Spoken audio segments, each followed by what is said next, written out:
Hi, everyone. Welcome to Office Hours. If you are watching on YouTube, you can find out more about how to become part of our merry crew at officehours.global.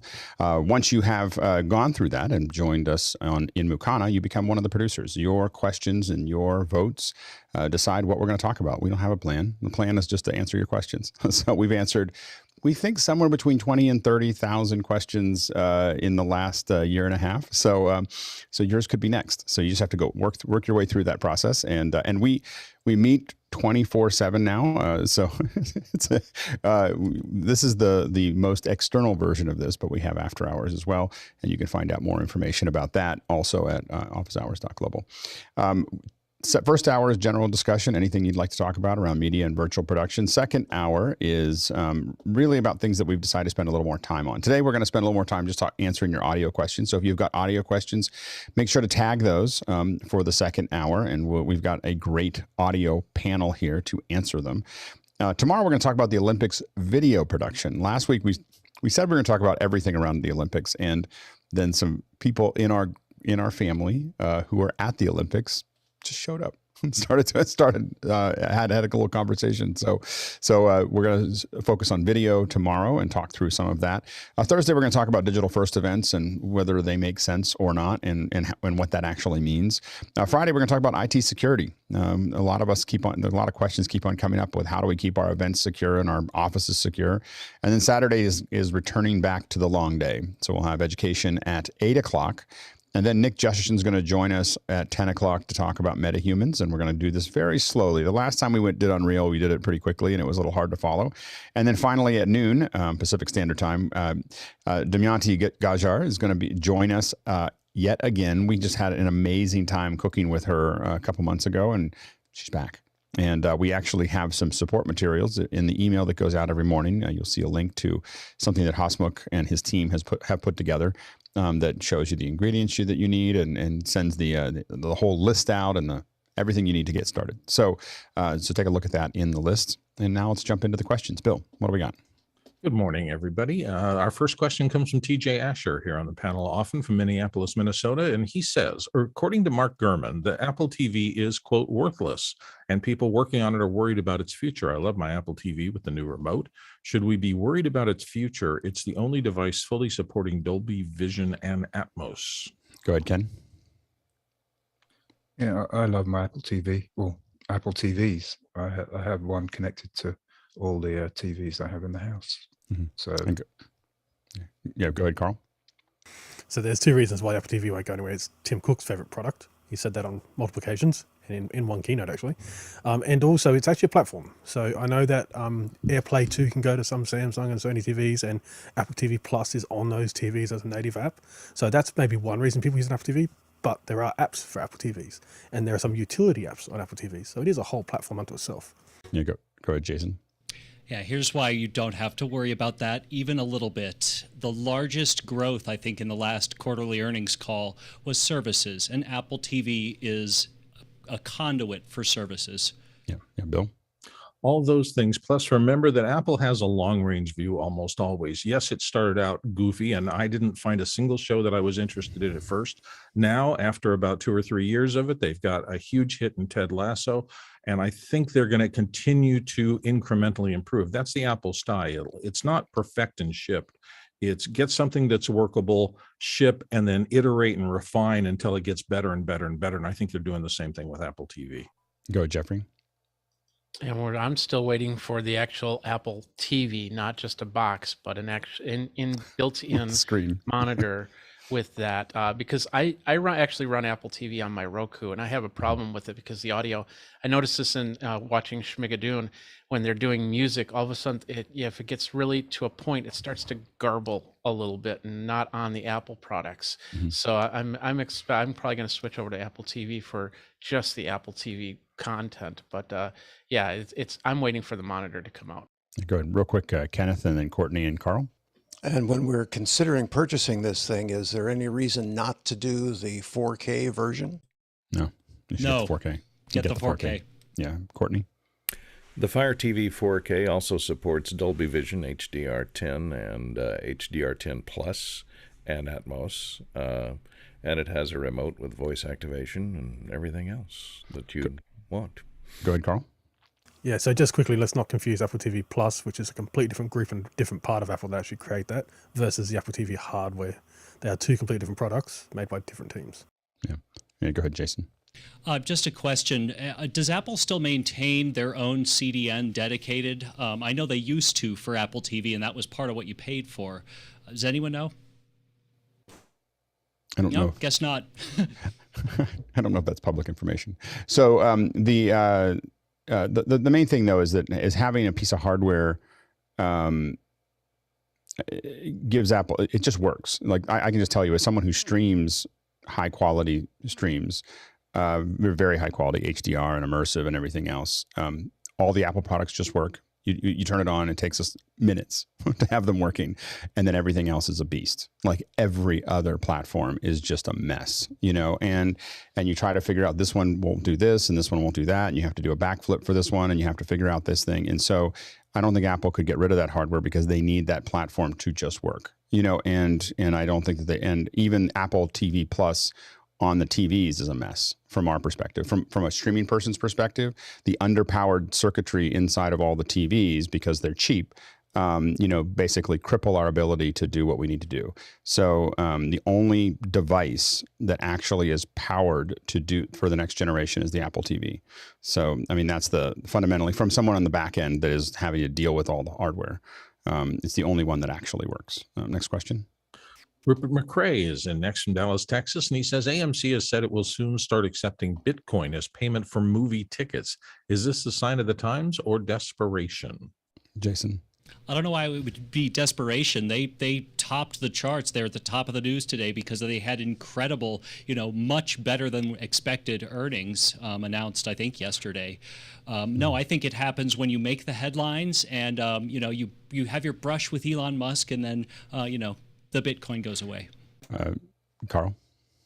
So the interesting thing about Bitcoin is tax. So it's taxed at the rate that Bitcoin was when that transaction happened. If Bitcoin goes up, you can take the profit you made on that transaction and then pay the tax with that profit. So therefore, you don't have to pay your tax. The profit of that Bitcoin pays your tax. And there is the key to businesses taking Bitcoin like AMC. Small transactions, they can wait till Bitcoin goes up and then pay their tax that's required. They're going to probably pay every quarter, but they'll pay it when it goes up. And that way it's free tax for them to pay. I think that there was an article I read that someone spent, if they went backwards and looked at what they spent on Bitcoin, that they spent something like it was like $6 million on a pizza because they used a whole bunch of Bitcoin to buy the pizza. The first Bitcoin transaction, yeah. And they were like, if I had just hung on to that thing, and because it was X number of Bitcoins to buy the pizza, and they thought it was really cool, and they really wish they hadn't done that. I think that if you were AMC and you were bullish on Bitcoin and you think it's going to go up, it's not a bad thing just to take all those Bitcoins and just save them, and you could theoretically make more money than and the people using Bitcoin for regular transactions I would never do that. I mean, pizza is expensive. Pizza. Hopefully it was a really good pizza. Go ahead, Leo. For large companies, it's not like they're saying they're taking every single one of their orders on Bitcoin. They're taking some of theirs. Well, because you'd be insane to use your Bitcoins for buying tickets. like that would be that would be kind of unless you think it's going to go down, and then you're sane about it. But like using it, when they say they're going to take Bitcoin, it's going to be like less than 1%. But it got them press. So go ahead, Ken, to Leo's point. Yeah, it not only just gets them press. You see the Bitcoin price rise every time a large organization announces we're taking Bitcoin. Yeah. Then you see a big jump in the Bitcoin. Yeah. Jason? Just cannon fodder, I suppose, but is it also possible that they're, trying to make a triumphant return and make some noise to try to get rid of Fandango because all the movie theaters generally don't like them? I think it's just a fun press thing. I'd be surprised if it was any more than just just to get their name back out again, for investors. Next question. John Foltz in Selinsgrove, Pennsylvania is sending us back into the Zoom room, Lynn. Can somebody help me understand requesting 1080 in Zoom? I'm hearing mixed messages. Do you need a Zoom room for 1080 or can you request it without one? And do you need to request meetings and seminars separately, right? Go ahead, Rupert. So you don't need a Zoom room for 1080. A Zoom room will get you to 720 if you're on a free account. But for 1080, you need to be on the Zoom business level license, which is a step up from Pro, and business typically requires you to have at least 10 seats.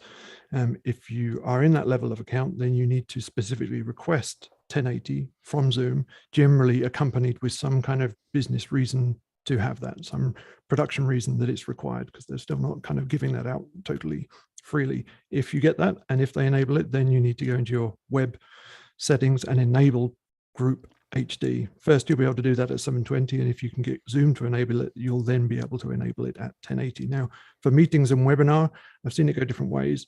If you are requesting both at the same time, then there may be a difference of whether one gets enabled versus the other, or if you're doing one after the other, just check with them. Call speak to an account manager. You'll need to do that typically anyway to get that 1080 enabled. Next question.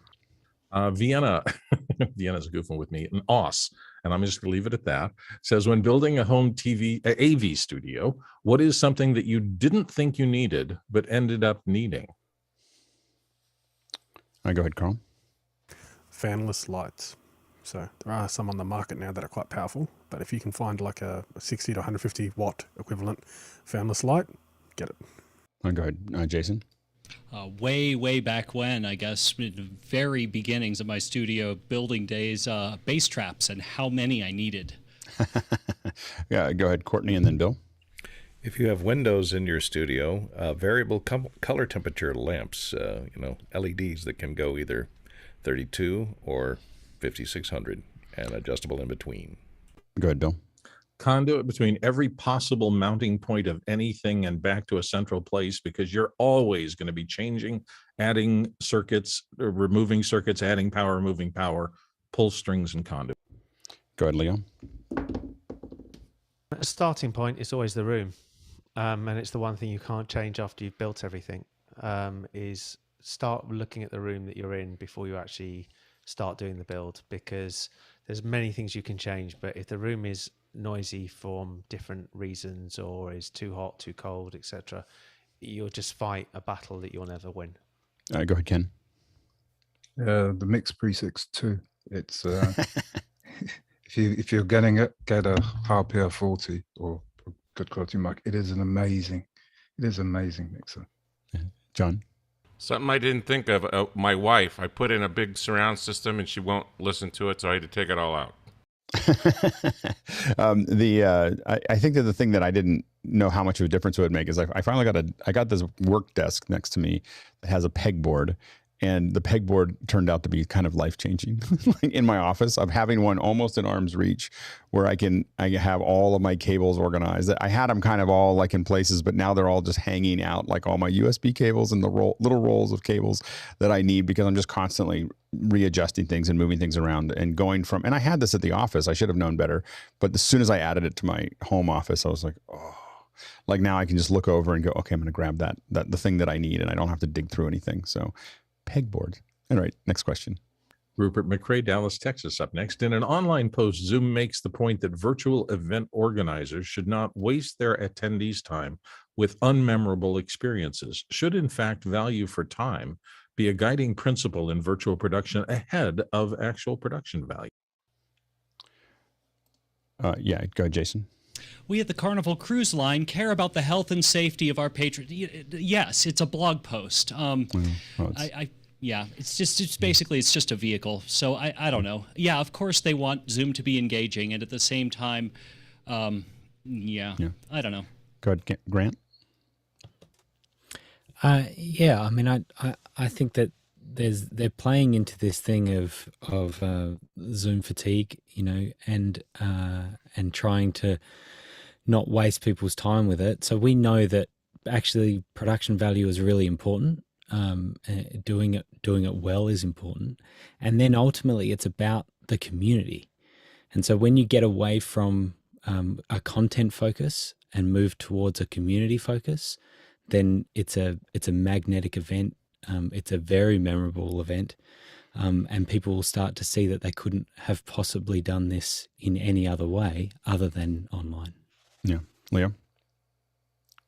So taking that further from what Grant's saying is, online events actually have even lower threshold of listenable and attention span than in the in-person events. And in-person events, when somebody just waffles on forever, as I am now, becomes very boring and people turn off very quickly. And it's making sure that your online events are even more engaging. If someone just opens up with a sheet of, hello, it's me, this is what I do, I work for this company, and goes on and drones for the next 45 minutes before they actually get to the point, it will literally say unmemorable, never again. Yeah. Jeffrey? I'm sorry, Leo, I didn't listen to you there. The reality is I'm actually switching a lot of times, and especially in these coming months, I'm going to be switching between 2 or 3 virtual events. And then I have to deal with, taking care of the dishes, taking care of the laundry, just like everybody else has been saying. So if I'm not getting the content on one event, I'm just going to be jumping over to the other event anyway. Yeah, David? I would argue that on top of the production value, there are 3 essential E's: eye contact, engagement, and energy. If the people presenting aren't bringing those 3 fundamental things, I'm not interested. Yeah, I think I agree. And I think that it is, to everyone's point, it's really more important to get to the point and know exactly how you're going to get in, how you're going to get out, how you're going to have a conversation, and how are you going to include the audience. You'll notice with us here, we're engaging the audience the moment we get out, like we turn it on, because we know that we can lose them, and they have a lot of other things to do. Go ahead, Courtney. Also a good example to go to the one that was doing virtual presentations before COVID hit, which is TED TV. And they were doing concise 10-minute presentations with slides, and it's just one person standing in one spot, but it can be captivating. But the thing that I will say, I can't even watch that anymore. I can't watch like it's. I have a hard time, as a viewer. I'm so used to interaction that I think that that's the thing we have to look at, is also that I think that what we're doing here is superior to watching something for 10 minutes, and the view times, the average view times on our show are astronomical from a measurement perspective. And the reason for that, though, is that we're changing subjects all the time. We're dancing with the audience. We're not, it's not something we're talking to them. It's the subject's changing at their whim at every moment, and I think that that's the future of a lot of content. Next question. Comes from Vienna again, and this is: what is the most extreme remote environment the panelists have ever worked in? What were the challenges and how were they overcome? Go ahead, Bill.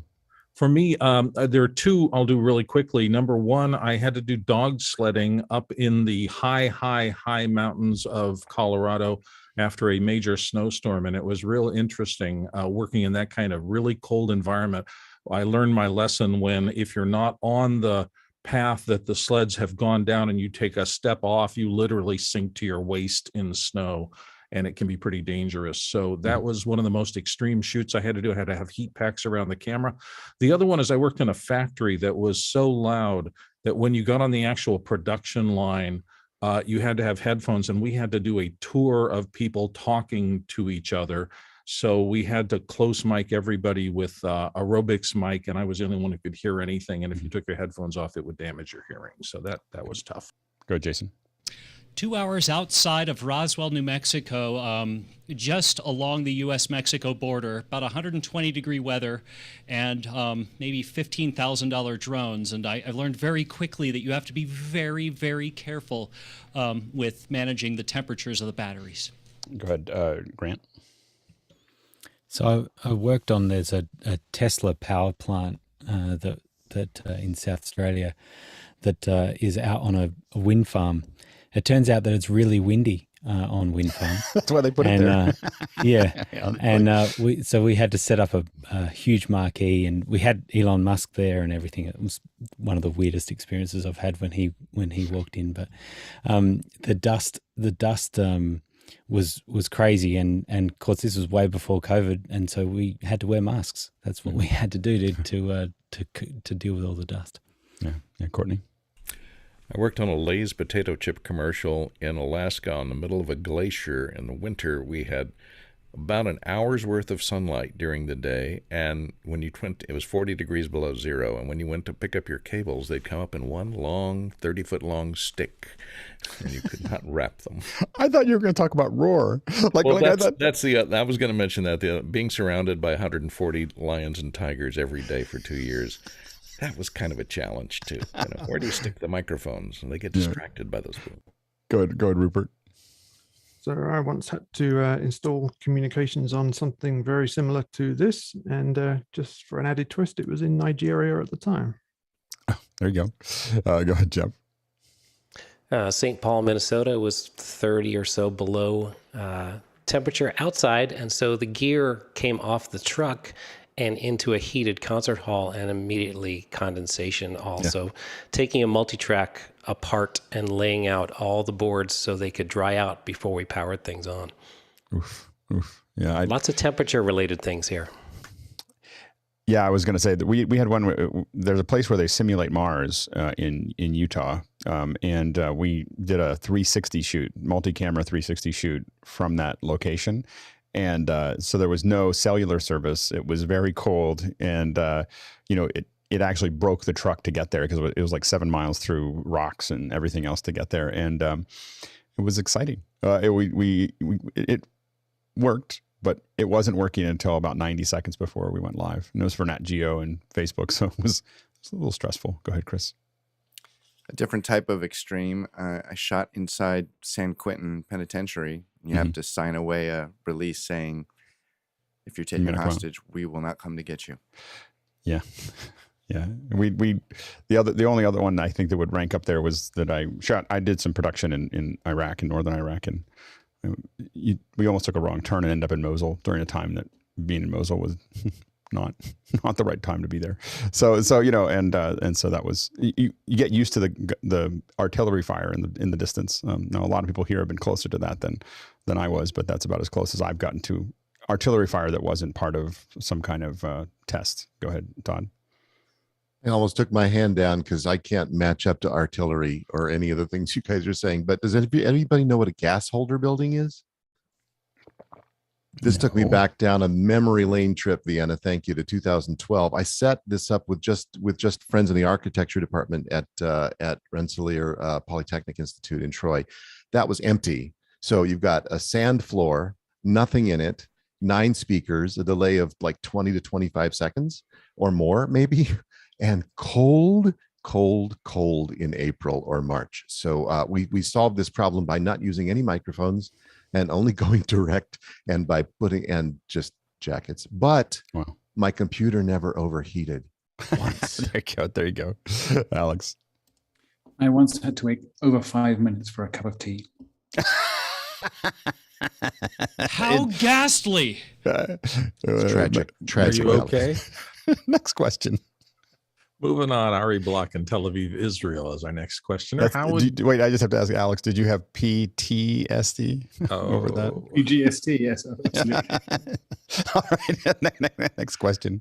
The question is, how would the panel architect a 1,000-person seminar based on Zoom meetings where 150 to 200 breakout rooms are required? If only Grant is here. Go ahead, Grant. Yeah, so we do lots of those, and the 1,000 is kind of where it starts with some of these where we do multiple meetings together. So the thing you want to consider is that a default Zoom meeting will allow 50 breakout rooms, and so you can enable 100 with a support request. I'm not sure if they've defaulted that now yet, but so you can do 100 breakout rooms maximum in one meeting, which sounds like you'll need at least 2 meetings. So then I would consider actually breaking that down more, and maybe doing 4 or 5 meetings, so that what happens with that is you start to have sections, particularly with a longer event. People can actually get used to the 200 or so people that are in their meeting, and then they get to go into smaller breakout rooms as well. So yeah, we've built a whole system around trying to manage multiple meetings and joining them together. but it can be done where obviously you need hardware. If you just did 2 meetings, you'll need hardware to have the same signal going into both of them. And then if you need to consider whether you're allowing people to speak, and so doing mix minuses to be able to handle all of that. So there's quite a bit to do from a production point of view, but then of course you also want to think about your content and how you're maximizing on those large groups, and then also the breakout rooms. And here's a simple tip about breakout rooms. Be very, very specific about what you're asking people to do in those times, and also about who is leading them. It's tricky when you get up into hundreds of breakout rooms. You're not having facilitators that you can send into each one of those. And so being specific about saying the person with the longest hair will go first, and the person with the shortest hair will be the timekeeper, and the time will be a minute. And these are the specific questions. And so it's super clear what you're asking people to do, because otherwise they fall over. One last thing is that we have always noticed that when we go into breakout rooms, we lose about 10 to 15% of our audience overall. They actually exit the meeting. People that are very not interested in breakout rooms, as people are in person too, right? Like me. So like paired sharing is why I don't do, there's tons of weekend courses that I would take if I didn't think that, if I knew there wouldn't be any paired sharing. Obvio, by the way, is what Grant hasn't said. That is what Grant and Blue and a couple other folks put together. What's the website, Grant? Well, we haven't really got a marketing website yet, but it's obv.io. Mm-hmm. It's Latin for meeting. Yeah. That's what the word means. Genius. So anyway, but you should check that out, because it makes it a lot easier. Now, I don't think there's a lot of other tools to do what you're trying to do other than Obvio. Next question. So that's from Hazmat Kajar in Cape Town, our friend who's here on the panel often. In the pre-show, there was a conversation or conversations about the Beatles and Paul McCartney. Can the learned panelists insert the links to some of the appetizing content? It's not hard to find out about the Beatles. I don't know what the conversation was in the pre-show. Were we talking about whether Paul McCartney is dead or not? No, we were talking about the Rick Rubin stuff that's on TV right now, interviewing Paul about his early days and stuff like that. Right. So that would be probably the place to start with that Rick Rubin interview stuff. Yeah, no, that sounds great. Yeah, is that on Hulu? Is that right? Is that the? Yeah, I think it's on Hulu. It's on Hulu. One of them's on Hulu. One of them's on Netflix or Paramount Plus. I feel like I've seen several of these that just are all along the same vein. I took us down an entirely different path. Sorry about that. Next question. Elliot Byron, it looks like, in New York City is up next. And he says, how can I get MiniDV video, mostly of my childhood family stuff, into my M1 MacBook Air? If it matters, it's a Panasonic PV-GS300. It has the tiny Mini Firewire output. Jason? The Apple forums are wrong about this. Big Sur is the last strictly conformant to Firewire. And you can double convert from Thunderbolt 3 to Thunderbolt 1 to Firewire, then to your kind of Firewire. And I will put a YouTube tutorial in Mukana. Go ahead, Carl. So it still works. You must use iMovie, and you must go through these settings, these particular adapters. You must use the Apple adapters for iMovie to see it. So the cable will need to be a 4-pin 400 to a 9-pin 800. The reason why is because the Thunderbolt Firewire is at 800. So that 4-pin is the small one your camera will put out, but you will need the 2 Apple ones for iMovie to see it in the current operating system. You said must so many times. I feel like you've been reading HLS. Just don't buy the cheapest things you can find on Monoprice, because you're going to have to buy the Apple ones in the end anyway. Right. Go ahead, Leo. Well, I think there's a lot of merit in doing it yourself. I would say this is one thing where it may be actually far cheaper and more costly and long term to send the tapes off to get them done, because there could be lots of pitfalls during the road. Something could go wrong with the cassette itself, etc., etc. And there are houses out there that are dedicated to solving these problems and making sure you don't end up with a lot of wrecked tape on the floor. If you have one tape that really matters and it's more than 10 years old, you should send it to a house that specializes in de-archiving old tapes. There's a lot of things that can happen to the magnetic tape that will make it, as soon as you play it once and you go, oh, it doesn't work, it'll never work. So it's permanent damage. You want to send it to someone who can bake it. Go ahead, Bill. I was going to say exactly the same thing. It is digital tape, but it is a magnetic bound to plastic tape, and that's going to deteriorate over time. If it's that old, it's already in jeopardy. Don't mess with it. Send it to a professional if it's important to you. Yeah, it's not one of those things you try and it didn't work and then you take it to someone. It's like, don't move it, don't touch it, don't do anything. Just take it to someone if it's more than 10 years old. If it's less than that, you're probably okay. Go ahead, Jason. And if you are going to take it to the shop, be sure they're not using some sort of cheap component composite run through. Actually ask for Firewire. That is your very, very best solution for a clean transfer. Next question. Hazmat Gajar, our friend, is back again from Cape Town. We posted a video on Mickey's WLM setup with audio hijack and OBS in August of 2020. There is much interest in this now, a sign of aspiring towards office hour standards. Now with the office hour brand in sight, could these not reflect office hours and be on the global site? Yeah, absolutely. Let's get some of those on there. Let's figure out how to do more of that. So yeah, 100%. Next question. Douglas Carmichael's up next, and Douglas says, if you were building a facility in a K-12/college setting that is geared toward teaching students to a professional standard, would you still use Blackmagic design gear, or would you aim for Sony, Grass Valley, Ross et al.? Go ahead, Carl. So Blackmagic is like perfectly suited for education spaces, like up to university. I can tell you there's a company that's building something in South Texas that's looking at the new studio cameras. So just to let you know. Go ahead, Grant. Yeah, I think the fact that a student could go out and buy a $300 Blackmagic device that uses the exact same software as a Constellation is the advantage. Yeah, go ahead, Jason. What they said. I can't possibly add anything to that. This is the triangle, right? This is the industry.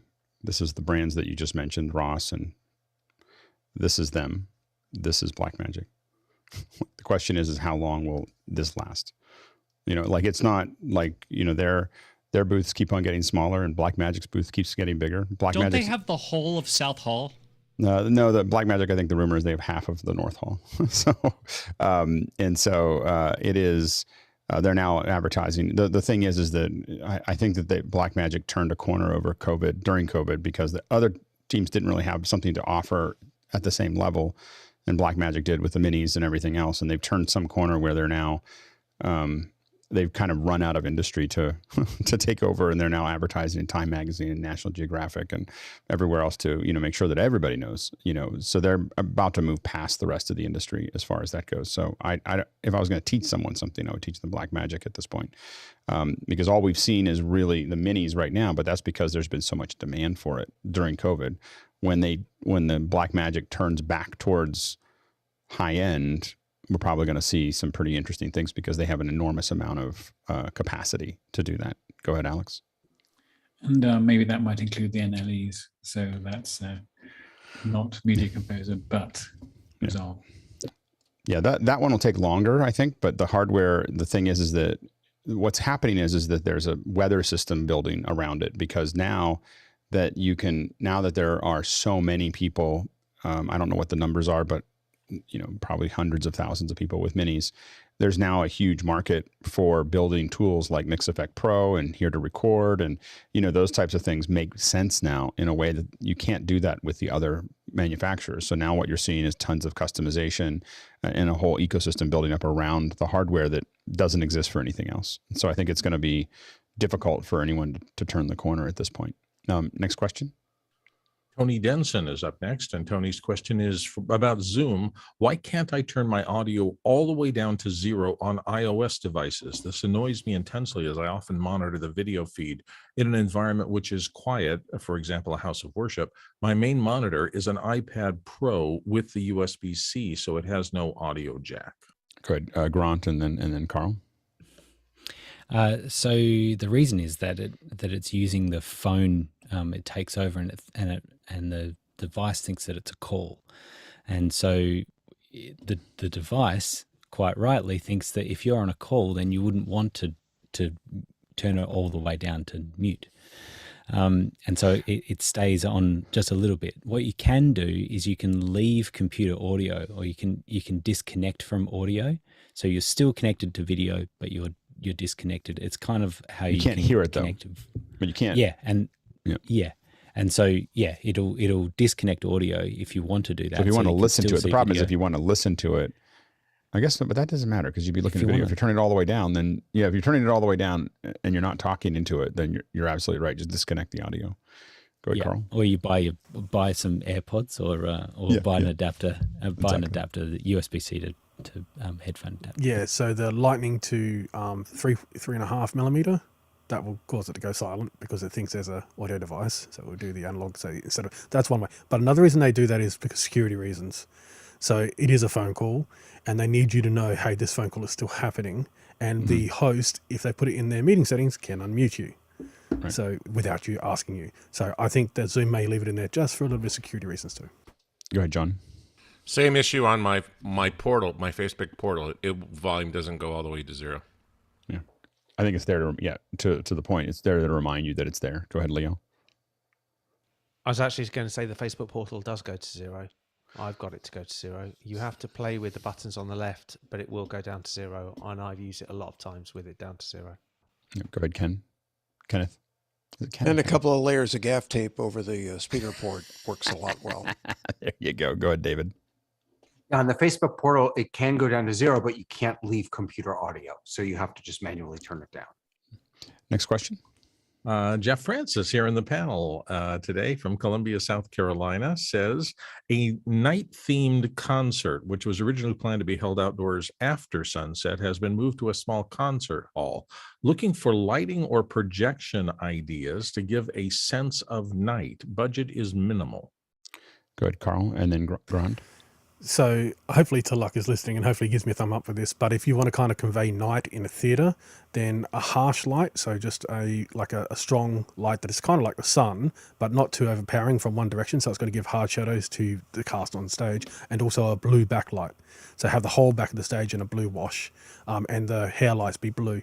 And that kind of will convey a evening theme, because if you do flat light where there's no shadows, that doesn't happen at night. You either get a pin light from the moon or pin light from artificial light, and a blue, a dull, kind of not bright blue, but a dark blue background behind you and a blue hair light, that will convey a sense of evening rather than middle of the day. Grant?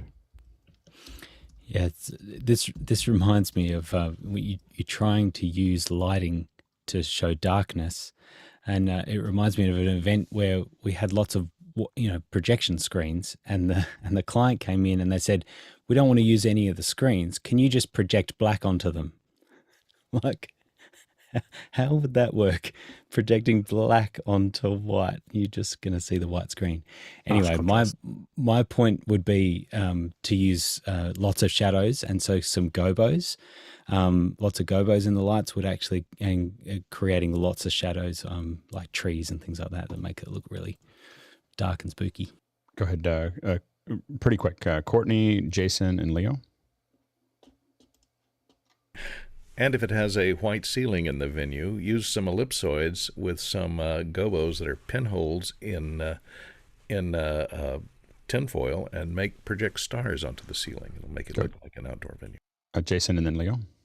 Yeah, +1 on the gobos, and I would add to that some ever so slightly color shifting LEDs that color shift over the course of an hour. Go ahead, Leo. Only that I saw Ken showing exactly what Carl suggested earlier, and it looked really effective. One thing I would look at is fiber optic star bedroom, or search something like that. People have done this with their kids' bedrooms, where they have literally put in starscapes with fiber optics, and I think it's stunning. Like, don't you need to plaster that into the ceiling? It's a lot of work. Go ahead, Jeff. Has anyone ever done projection on the ceiling of an hour and a half video of the sun going down and the stars coming out, like video of the night sky? Actual time changing over an hour and a half. I think the hard part with projection is just that it will never have the same brights and light darks that you would have in it. So it doesn't have the dynamic range to feel like it. I think it'll feel like a video of it, as opposed to something that is more, the dynamic range, I think, would be the challenge. Let's move on to the next question. Moving on, Ben F. in the UK says, I'm using a Sony mirrorless camera as a webcam via an Atem Mini into my MacBook Pro. However, I can only seem to get 25 frames per second as seen in Zoom, QuickTime, and so forth, if the Atem is set to auto or 1080p 50. What am I doing wrong?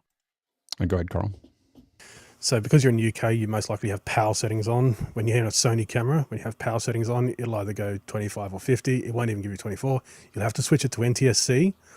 Your Atem cannot control the frame rate of the camera. So even though you set, the Atem to 30, it won't change the frame rate to 30.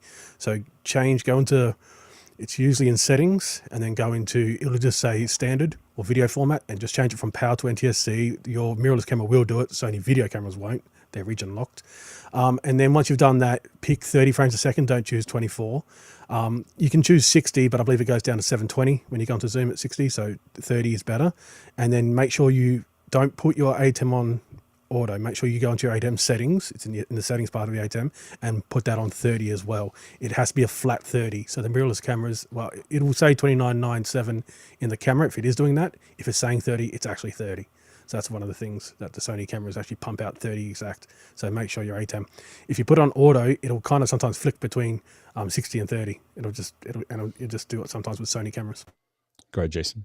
Only thing I would add to that is because it doesn't specify the age of the MacBook Pro, Zoom on the back end really does push the CPUs of an older MacBook Pro.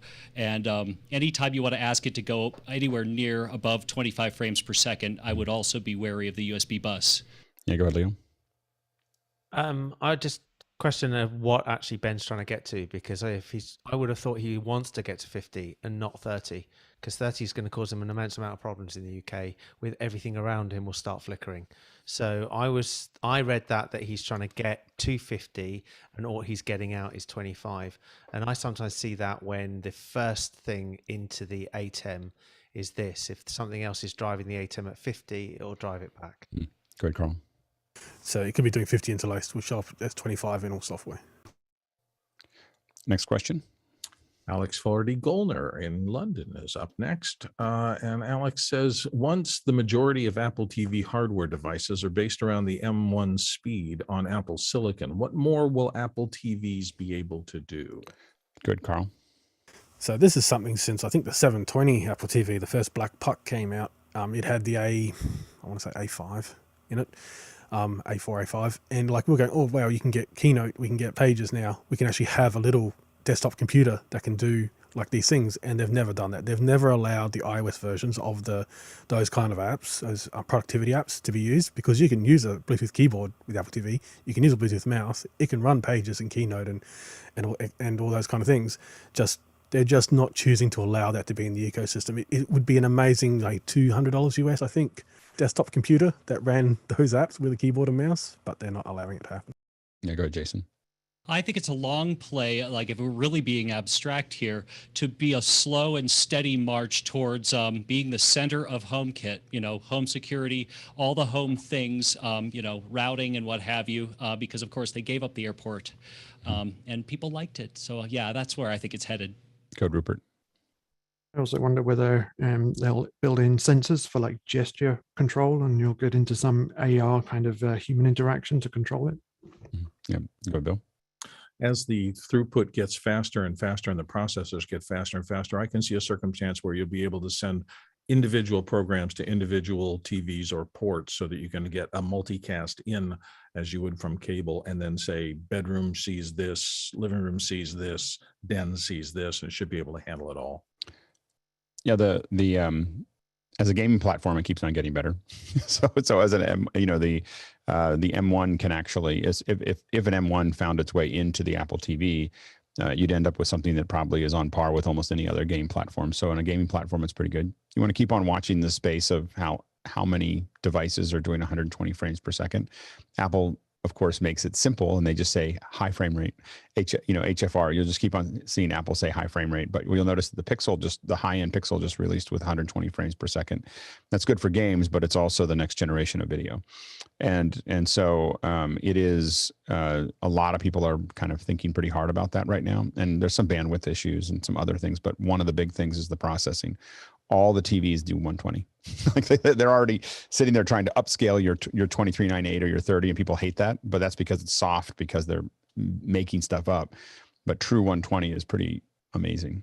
And so I think that the Apple TV is able to do that. And then also augmented reality would be really interesting if you could augment what your TV is showing with more data that you could interact with. So there's some major video pipe coming to you in one place, but there's stuff around it and things that you could reach out and touch. And, we're not quite there yet, but there's a lot that could be done there. Next question. Rupert McRae in Dallas, Texas again says, could we have a hybrid work channel in Discord for things like work from home, tech, news, tips, and hybrid workplace discussions? Yeah, listen, I think a whole category makes sense there. So just talk to Chad. Chad will build something there. But I think that is very applicable to what we're all talking about. Next question. Rupert McRae in Dallas, Texas. Up next, Wembley Stadium in London has installed nearly 2,000 square feet. There's a missing zero there, of LG LED mesh displays across its windows. Apparently, the screens are unobtrusive and do not dramatically affect incoming light. What other applications could there be for LED mesh? Go ahead, Jason. I guess I didn't hear the last part of the question before I raised my hand, but I would think it would just have to do with lighting control and backup, like, front of house if they were to have a concert or something. The uses are kind of endless to be able to control the light like that. You go ahead, Courtney, and then Leo. Yeah, they're used all the time, and they originally were designed for using it like a scrim on a stage play, so that you can have a mesh of lights in front of a painted backdrop or something else, and so you can light it up with something else and put images on it and still see through it and see the painted backdrops behind it.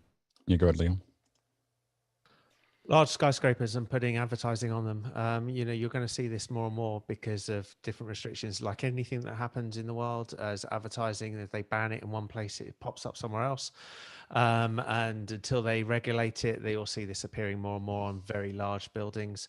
And I can also see it on road signs and things like that. That will change the dynamics of road signs if they were all digital. Yeah, as a film, you can put it on almost any surface. A lot of them seem to be putting a lot of this on glass, but you can then put all kinds of messaging that can be dynamic throughout the whole thing. Go ahead, Jeffrey. Could you imagine somebody's Halloween or Christmas house with Oh all man, this types of lighting? Trans-Siberian Orchestra. Yeah, Carl.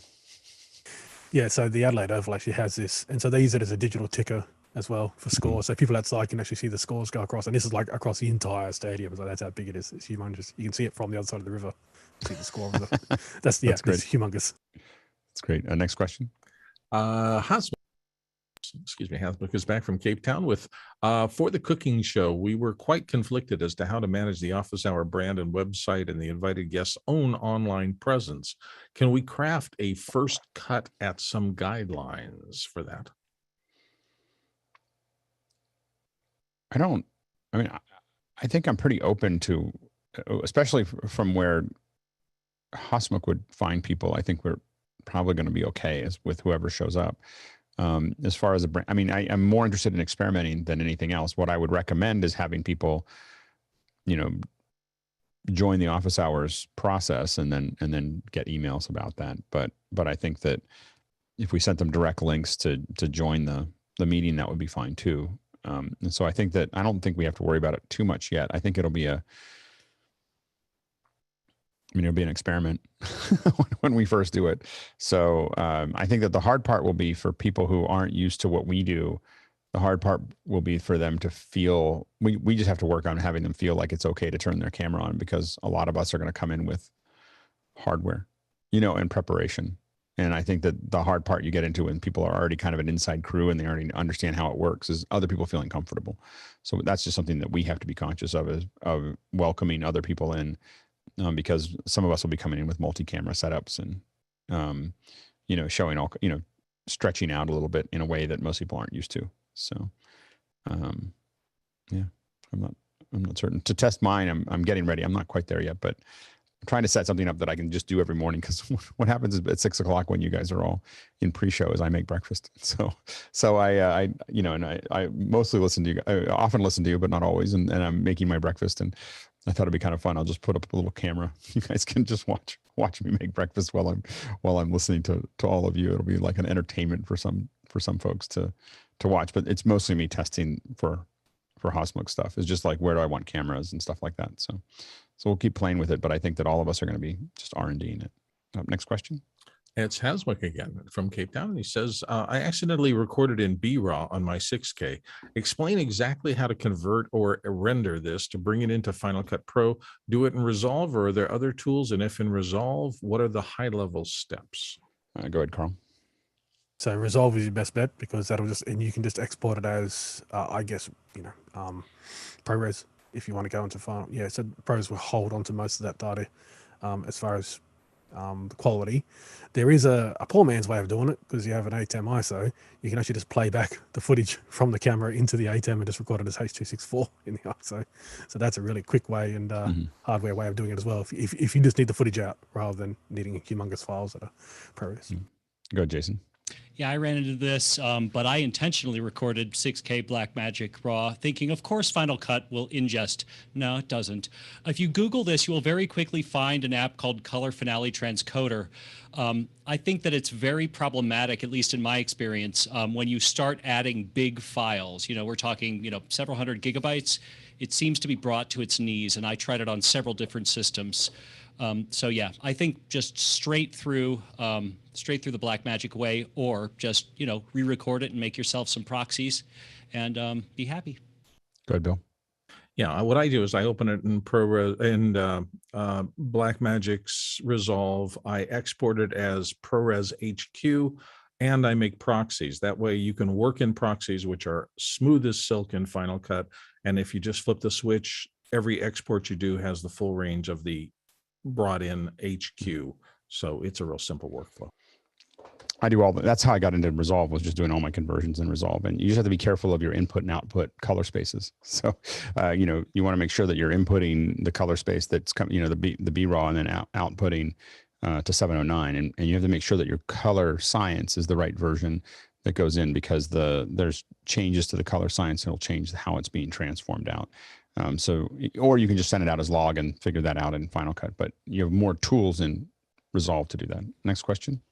Brody Hafner in New York City says, for an installation using multiple Blackmagic Studio 4K cameras with the Olympus 12 to 50 millimeter f3.5 to 6.3 lens, if one camera will be used as a teleprompter, would it be preferable to match the lenses or use a faster lens for the teleprompter? Go ahead, Carl. You don't really need a fast lens for a teleprompter, and that can actually be a little bit of a problem, because it'll actually let in more light you may not want. So you get a sharper image. It doesn't need to be that. So the lenses that work with it, you're talking about the one on the right, putting it at f4, you want to stop it down like a tiny bit. That way you just get rid of the color aberrations around the edge. But it's more about light. You need to add light to your scene. So I think if you go to an f4 to an f5.6 kind of light, if you're using, you're going to be ISO 400, so that'd be quite good. So ISO 400 at 5.6, it's quite easy to light for that. It's actually really easy to light for that. It's when you get down to like what I'm using right now. I'm using ISO 100, so I need a little bit more light for me. But these lenses are good, but you want to stop them down maybe half stop to one stop, just to get rid of some of the vignetting and some of the color aberration in the corners. But once you do that and you give them enough light, they'll be sharp. They're very sharp. Go ahead, Jason.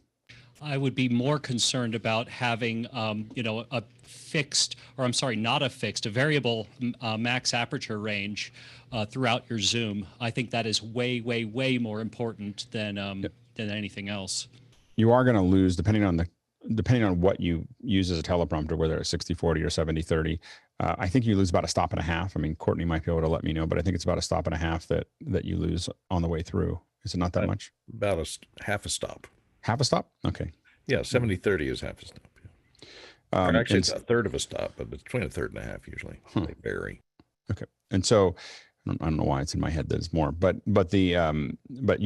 if you're at the edge of what the exposure works for that lens, then you have more problems with it.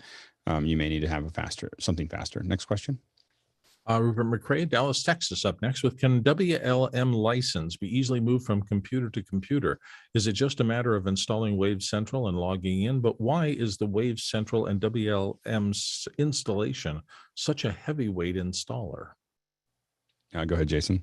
Please ask them on behalf of all of us. We would very much like to know that.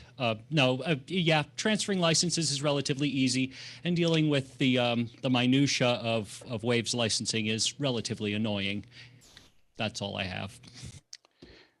Developers get into these kind of funny circles of what they get really upset about people taking their software. I get it, but they get overly worried about it, and oftentimes create something that reduces the consumer experience dramatically. And I don't think they necessarily get anything out of it.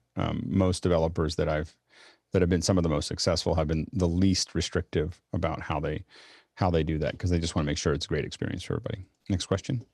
Douglas Carmichael has the last one in the regular group this morning, and he says, I've heard reports that the 16 gigabyte M1 Macs are so efficient with RAM usage that it, quote, feels like using a 32 gigabyte machine. There's a link there. Would you trust a 16 gigabyte M1 Mac with plug-in heavy projects or software synths? Go ahead, Jason. 110% I would, and I don't know about what the feeling of 32 gigabytes of RAM. I've done a lot of feeling on MacBooks and Macs, and yeah, the bus is different, and in a double blind, there's no way you're going to be able to tell. Go ahead, Carl. So a friend of ours, Nick Batt, over at Sonic State, actually did a test when the M1 first came out. They could run 100 instances of the heaviest weight plugin that is natively in Logic 10, before the computer said running out of resources. But over 100, so 100 channels with the heaviest plugins in there before I ran out. So yeah, it's perfectly fine. Yeah, go ahead, John. I've got an M1 16 gig RAM, and it performs pretty close to my iMac Pro. I'm super happy with it. Yeah, go ahead, Bill. When you hear these things, people on the internet talking about a piece of technology being a game changer, it often does break the old rules. For decades, I heard people saying, you must have 64 gigs of RAM, or you must have 32 to do video editing on a laptop. You must not do anything less than that. And when I bought my MacBook Pro, the 16-inch here, it only had 16 because that's all they offered it with. I've never had one moment where I wish I'd had more RAM at all. So I think those people are just thinking of the old environment. Things are getting so much more efficient and so much faster. It's easy to do great work on machines that you wouldn't have thought earlier. Yep. Real quick, Ken and then Jeffrey. Yeah, with my two M1s, both of 16 gig, I'm deliberately trying to push this thing as far as I can to see where the limit is. I haven't reached it. It's an amazing device. Yeah, Jeffrey. I would be worried about anybody saying that 16 is 32, because in all reality, it's all about the program and how they hold into the memory, into the program. And so 16 is 16. But the good news is the M1Xs are in the mass production point, and some of them actually do have more than 16 gig of RAM. So the next lineup is going to be pretty nice. Next question. Rupert McRae of Dallas, Texas. We've got much more questions in. Still 8 weeks to go to NAB. More generally, COVID considerations are re-evolving at a daily rate. Could NAB be at risk, and what other high-profile in-person events on a similar timeline could be at risk of scale back or cancellation? All right, Carl.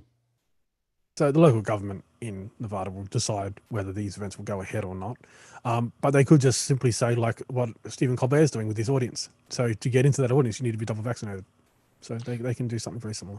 It's unclear whether that makes a difference anymore. But yeah, Jason. Yeah, of course, NAB, and everything like it is at risk.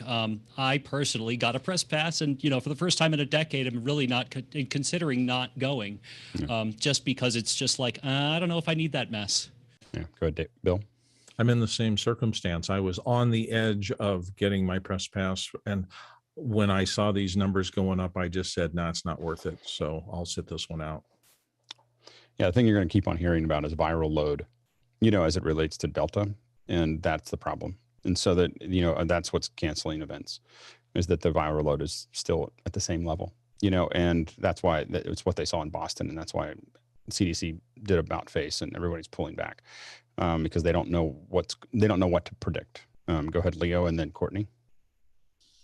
So the Premiership football kicks off this weekend, and they are putting forward full stadium capacities. At the same time, the Rugby League World Cup has just cancelled. So they've cancelled. Everyone's making their own. entirely. Everyone's making their own decision. And they're two massive things happening in the same country at the same time. So it's impossible to say which way it's going to go. Yeah. But it's down to personal choice. Yeah, go ahead, Courtney, and then David, real quick. I'm seeing a lot of stuff, and a lot of our clients are now doing mandatory vaccination requirements, and they can't, even with testing, they will not even allow test as an excuse. You have to be double vaccinated, or you cannot work or attend. David. Yeah, just in everyone's rush to get back to on-site events, I really hope that they don't forget to work on the quality of those digital aspects. Yeah. I mean, that's going to be the challenge. And the problem is that everyone zagged back towards physical, and now they're not prepared. Like if they had just been preparing from the get-go to do digital, we'll talk about this on Thursday, but the zigzag is the part that's killing them. Now they don't have the time, and NAB is not going to give them the time. The fundamental concern that I've heard is that there's a concern whether NAB will survive another delay. So I think that they probably will not cancel it unless the state of Nevada makes them cancel it, because I think that there's a lot of concern that the organization is at risk. So not the NAB, the organization, NAB, the event company that does it, which is two separate things. Next question.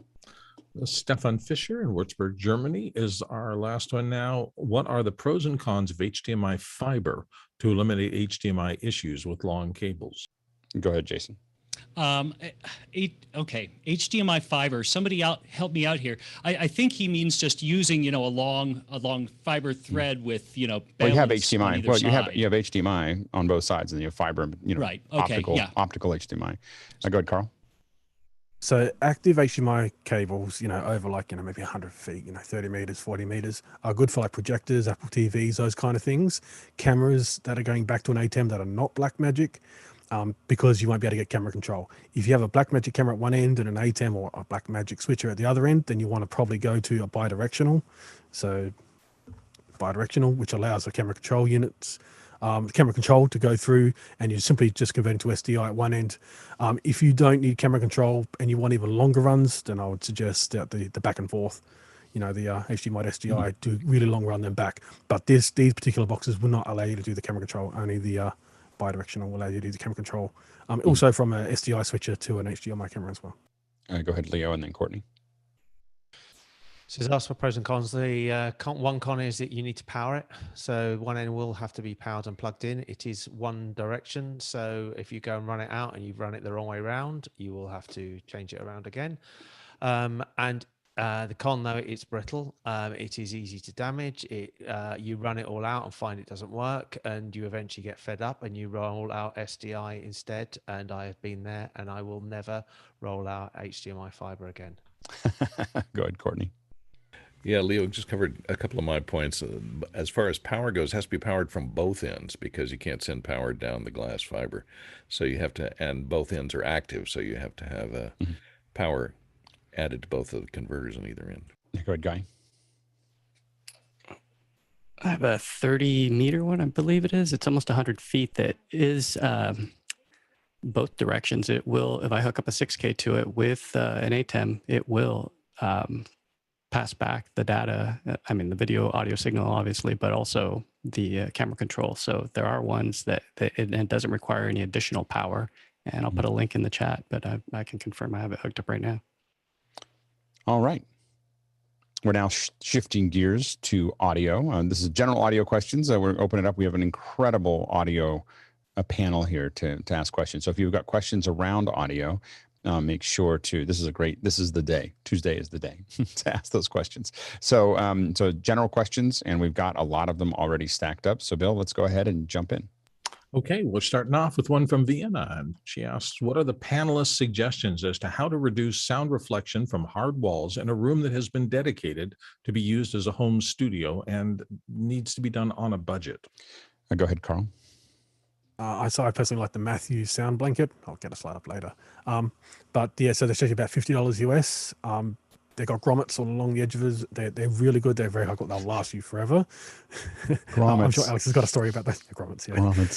Grommets. Grommets are really important too. So as Alex says, you may want fullness. So grommets allow you to actually make fullness just along a very simple curtain rod. You actually feed the grommets through into, in, out, and you can actually make the sound blankets actually have fullness as well. You go ahead, Jason. I would say furniture blankets and a rivet kit can do the same thing, and for much less money, unless you think rivets are problematic, Alex. I can see the bone in my thumb. Just so you know, like that's yeah. When I missed it. So I'm just saying that it's like I would recommend getting them with grommets rather than to put it in later. Go ahead, Rupert. If you're using blankets or some kind of material that doesn't have the wallets, I've used these things, the little clamps that give you a little eyelet here. And so you can clamp onto a piece of material and secure it that way. Go ahead, Ken. Yeah, if you're looking for the budget option, clutter. Just take all that stuff in the garage. That's the reason. Take all that stuff in the garage, just put it in shelves around you, you'll be set. Start collecting old books. Go ahead, Courtney. Curtains, and it's curtains for you, I tell you.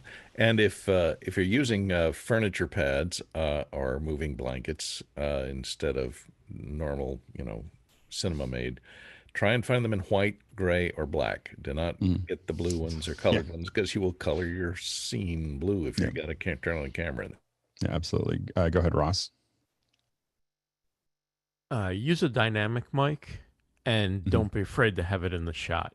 One of the biggest mistakes people make when they're getting started is most of the mics marketed at new people are condenser mics or labs.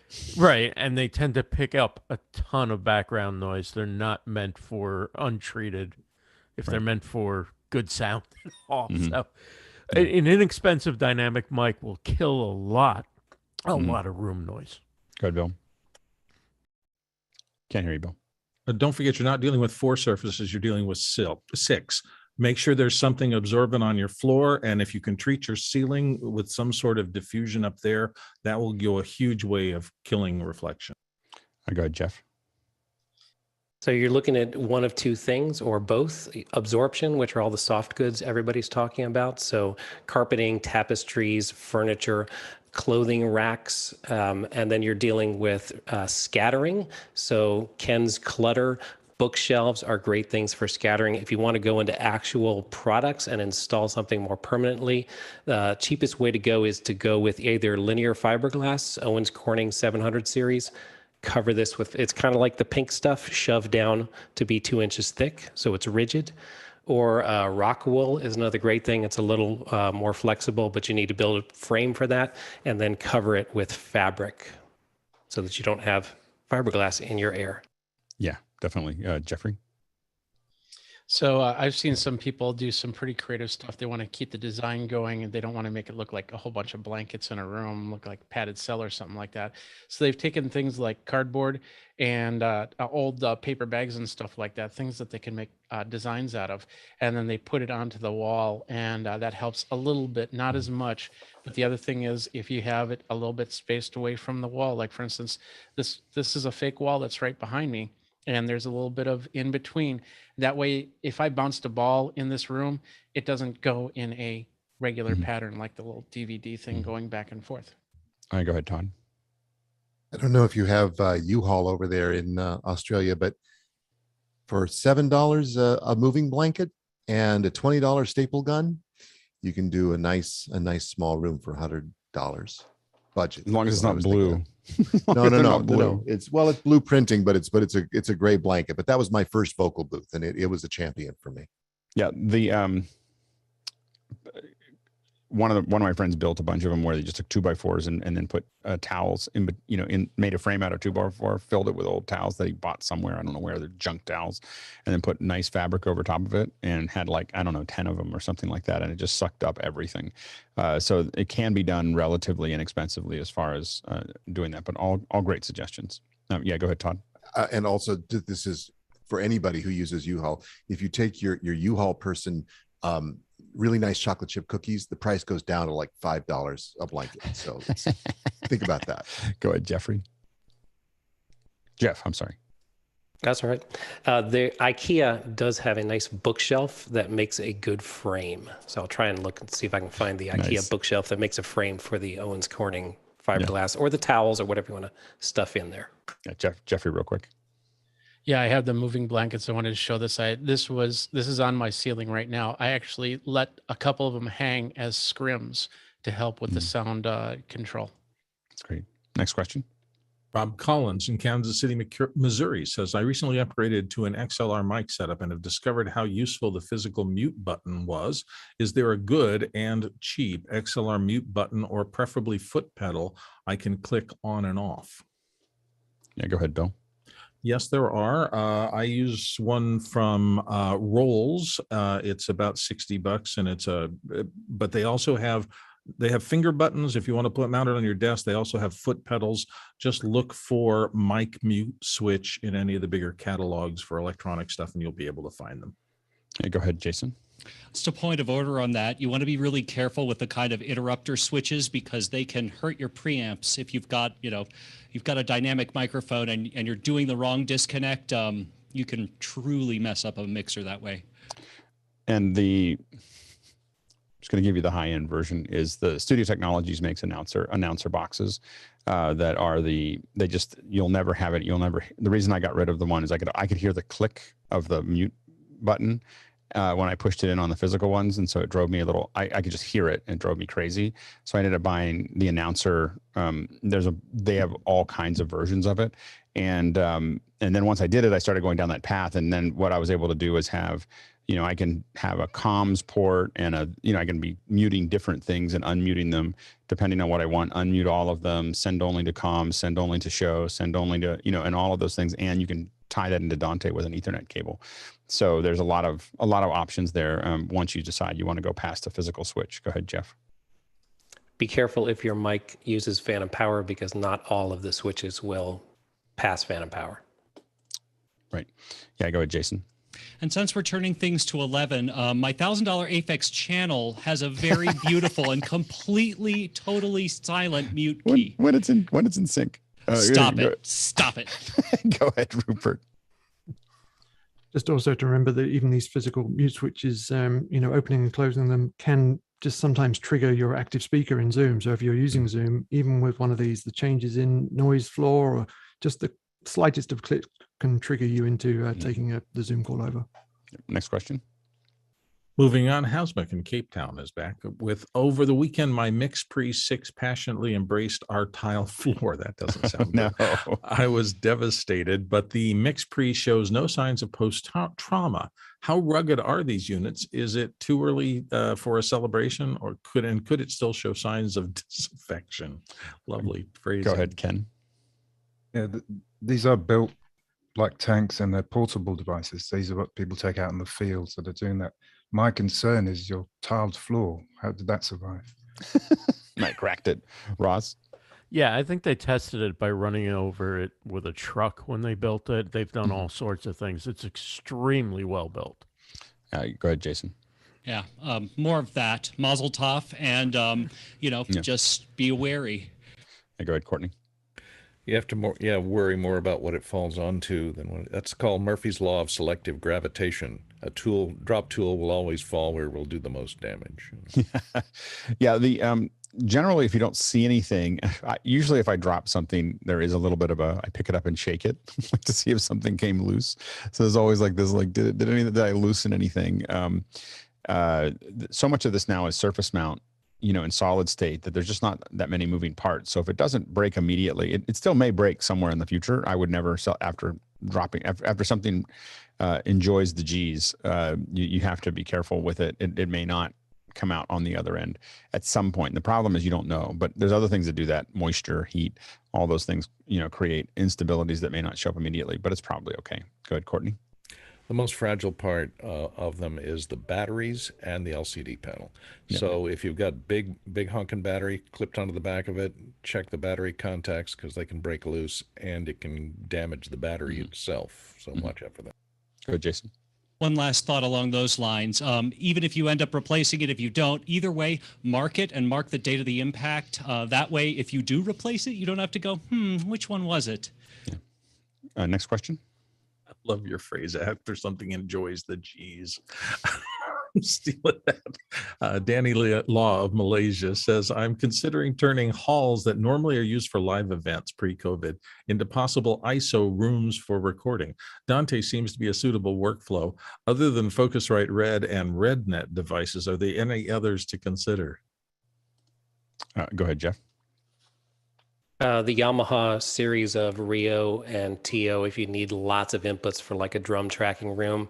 I know you mentioned RedNet. The RedNet XP2 is a great 2-channel input, 2-channel output device. So you can put 2 microphones in a room with a musician and give them headphones at the same time. Headphones seem to be the big issue with Dante, finding a headphone output or a couple of inputs. So that's a great box. Grace, if you just need high quality mic preamps, Millennia, Grace, and a few others do really high end microphone preamps with A to D conversion to get you onto Dante. Go ahead, Jason. If we're just looking for variations on Dante instead of a different format, the Behringer X32 is just amazing, and get a Dante card and you're good. Yeah, Carl.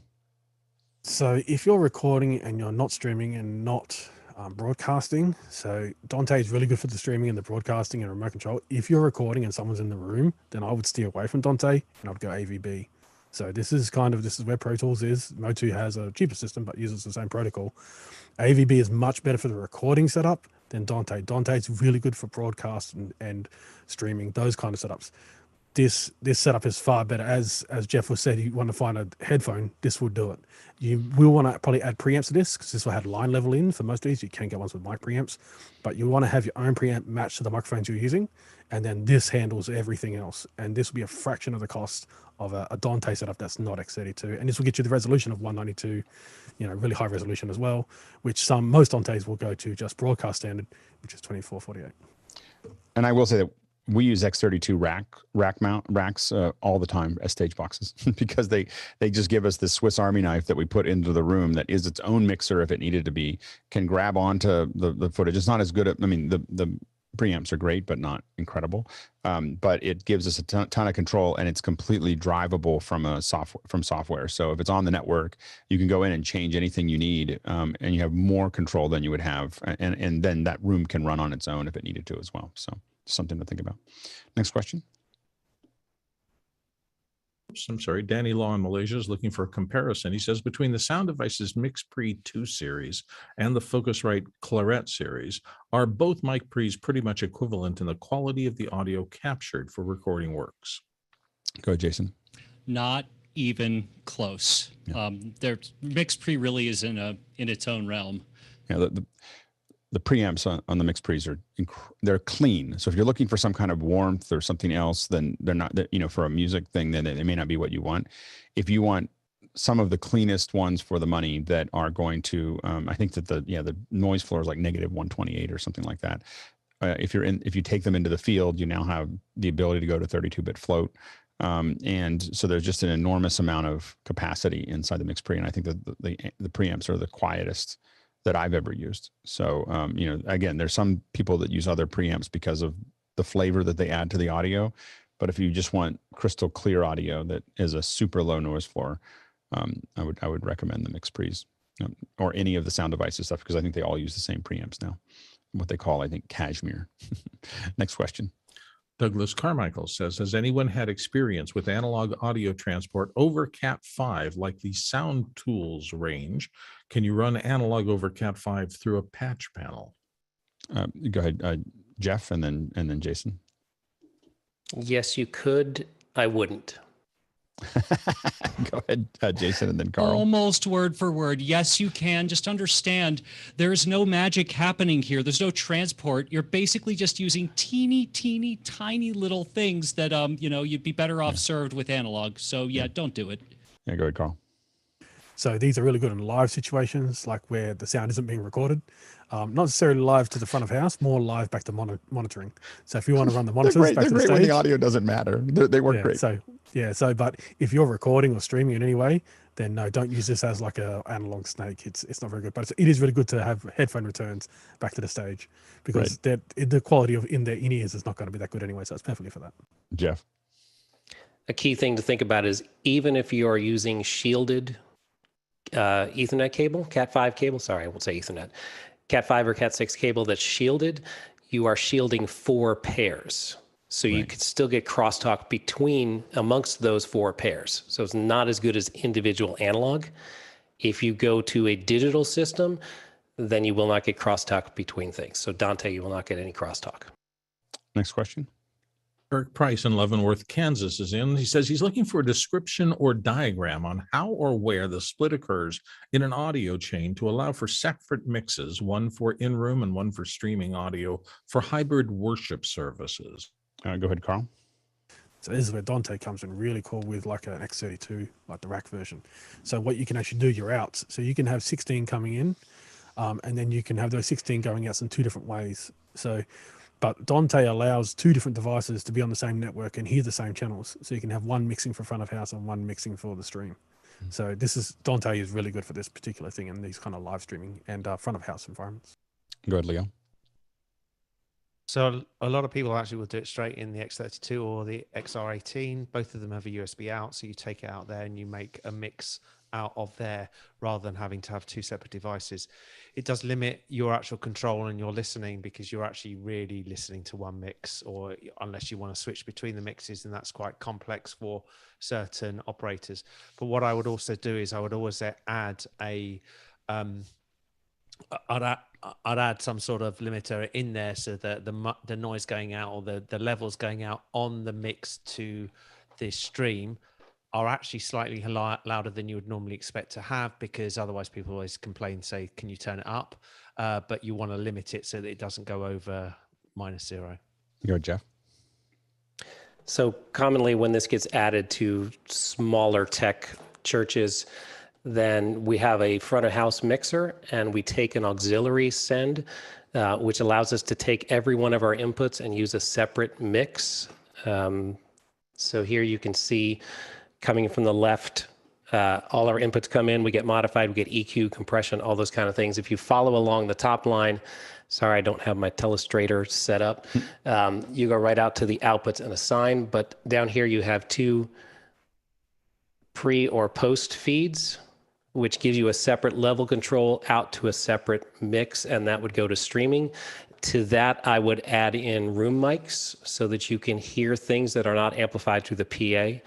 And generally for streaming, like Leo was talking about, you need to turn things up louder, and you need in person, there's going to be a larger difference between spoken word and music. So music will be much louder than spoken word.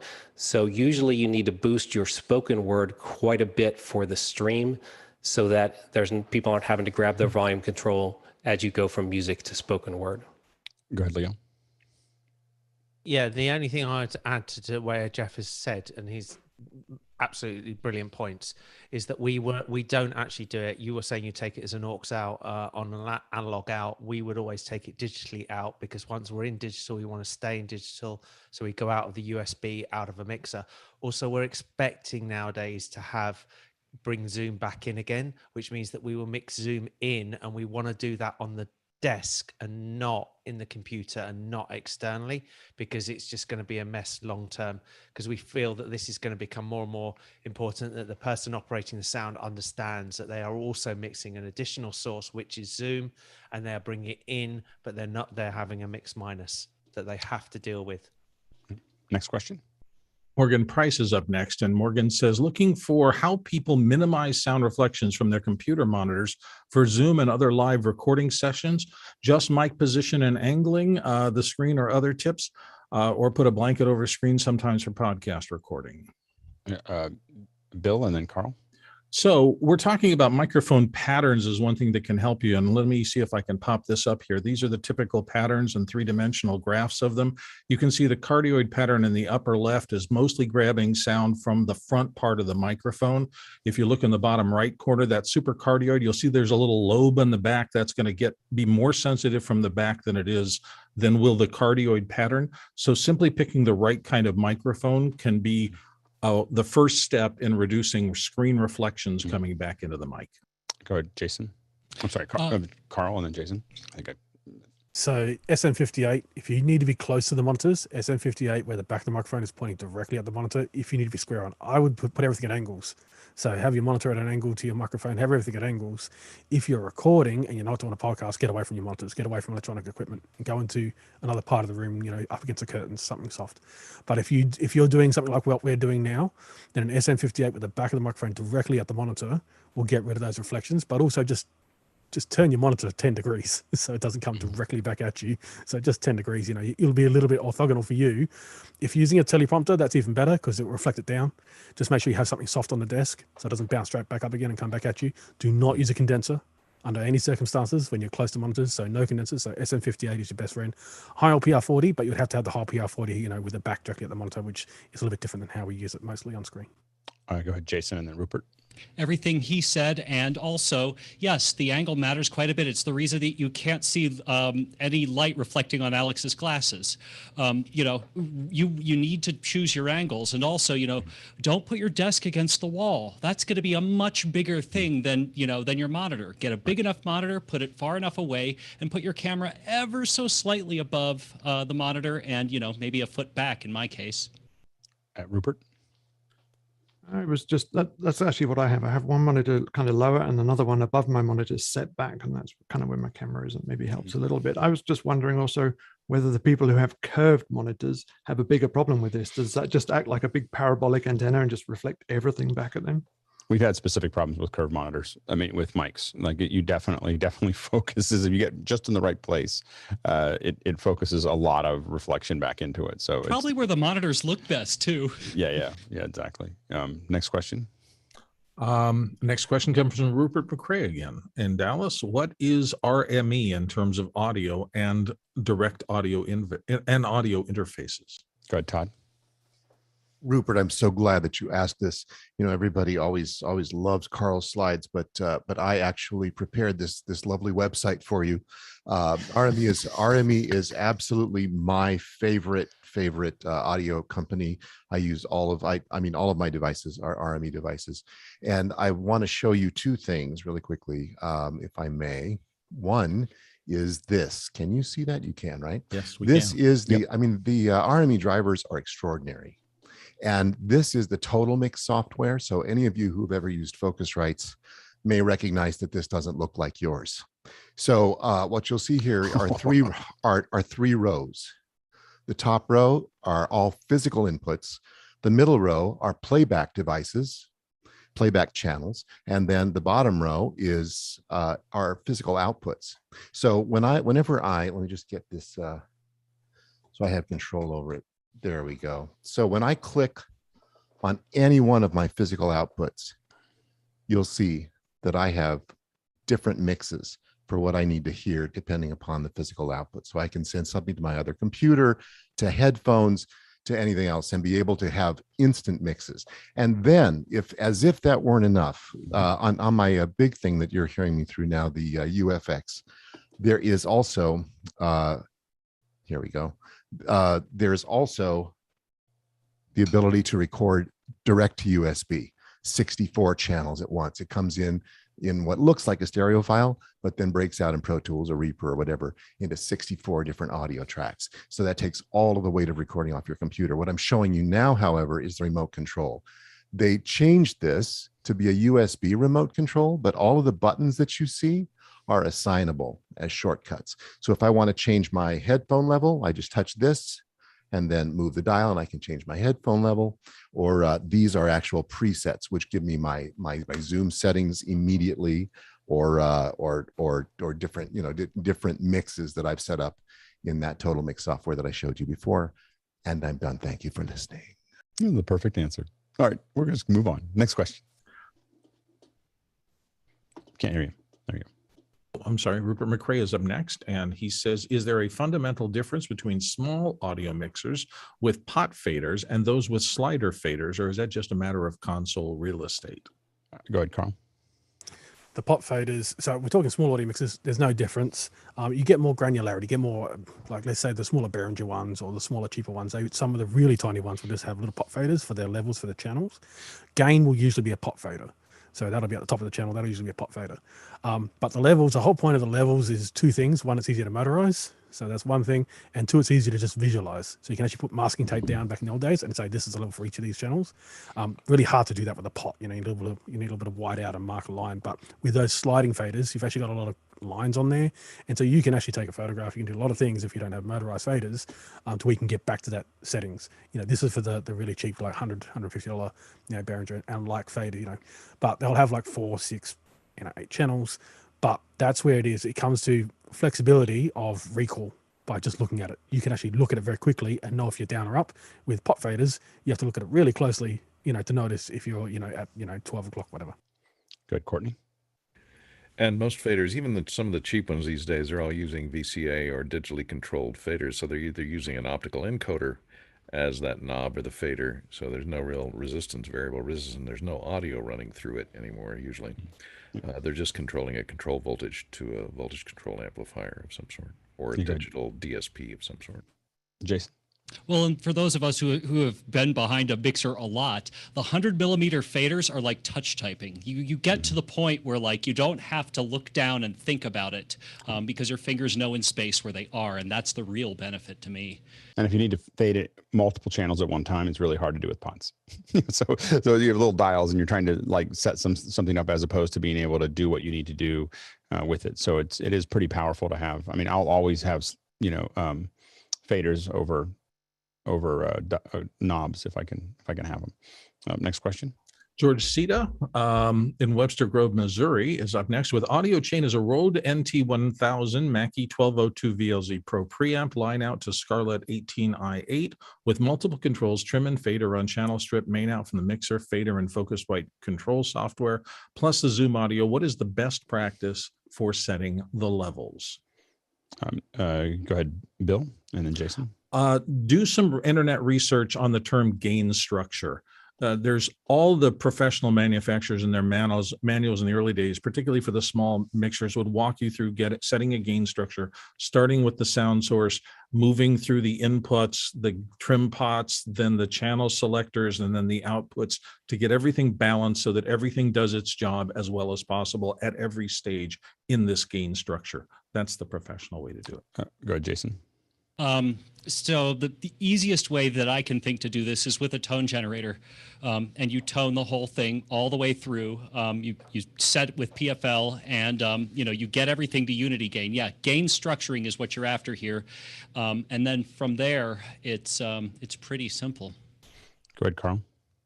Yeah, unity gain. Understand what it is. Look up some YouTube videos. Just find out how to do unity gain. You can take a look at something like the X32 or even some analog consoles like a Soundcraft. Really cool to understand unity gain because they have like 15 different gain stages in a Soundcraft console because they're analog. But yeah, so understand what unity gain is. So essentially, you want to set everything to 0 but your gain, and then as Jason said, put through a signal, and then make sure you get your PFLs to the correct signal with that tone generator. Go ahead, Jeff. The Mackie preamp you're using is amplifying the microphone level coming out of the Rode up to line level, and everybody's talking about gain structure here. So you're coming line level out of the Mackie into the Scarlett. I'm not sure about that particular Focusrite, but many of them use a combo jack, Neutrik combo jack, which is both an XLR and a 1/4 inch. It can be either to save real estate on the front panel. Typically, the XLR is a little bit higher gain because it's expecting a mic input, and the 1/4 inch is expecting a line input. So be sure that since you're coming out of the Mackie with a line level signal, you're going into the 1/4 inch part of the combi jack, not into the XLR. Go, Jason. One last thought on the 1202. If memory serves, and I didn't look it up, there is a button on the back that'll give you, line out, true line out, and be sure that's in the right place before you start plugging stuff in. Next question. Tony Mobley in Noonan, Georgia is up next. What is the best non-mix pre device for people on a budget? Go ahead, Carl. The Behringer 1202 USB. So 12 in, it's 48 out. So 48, 24 out. On a budget, I think it's about $100, $110 US from B&H, or actually it won't be B&H anymore. It'd be from Sweetwater for Behringer or Amazon. But on a budget, that it's very clean. So it doesn't have the greatest amount. So it's got about 60 dB plus 10 more on the output, so 70 dB. So a Heil, you work with a Heil, but you'd be right at the upper range. And this is where you pay the extra money for something like a Mix Pre. You get a bit more cleaner gain at that top end of the range. Go ahead, Jason. The answer is not one of these. This was on my floor under my mixer. Anything but this. What is that? What? Yes, I'm sorry for those listening in. It's a Scarlett 2i anything. Go ahead, Ross.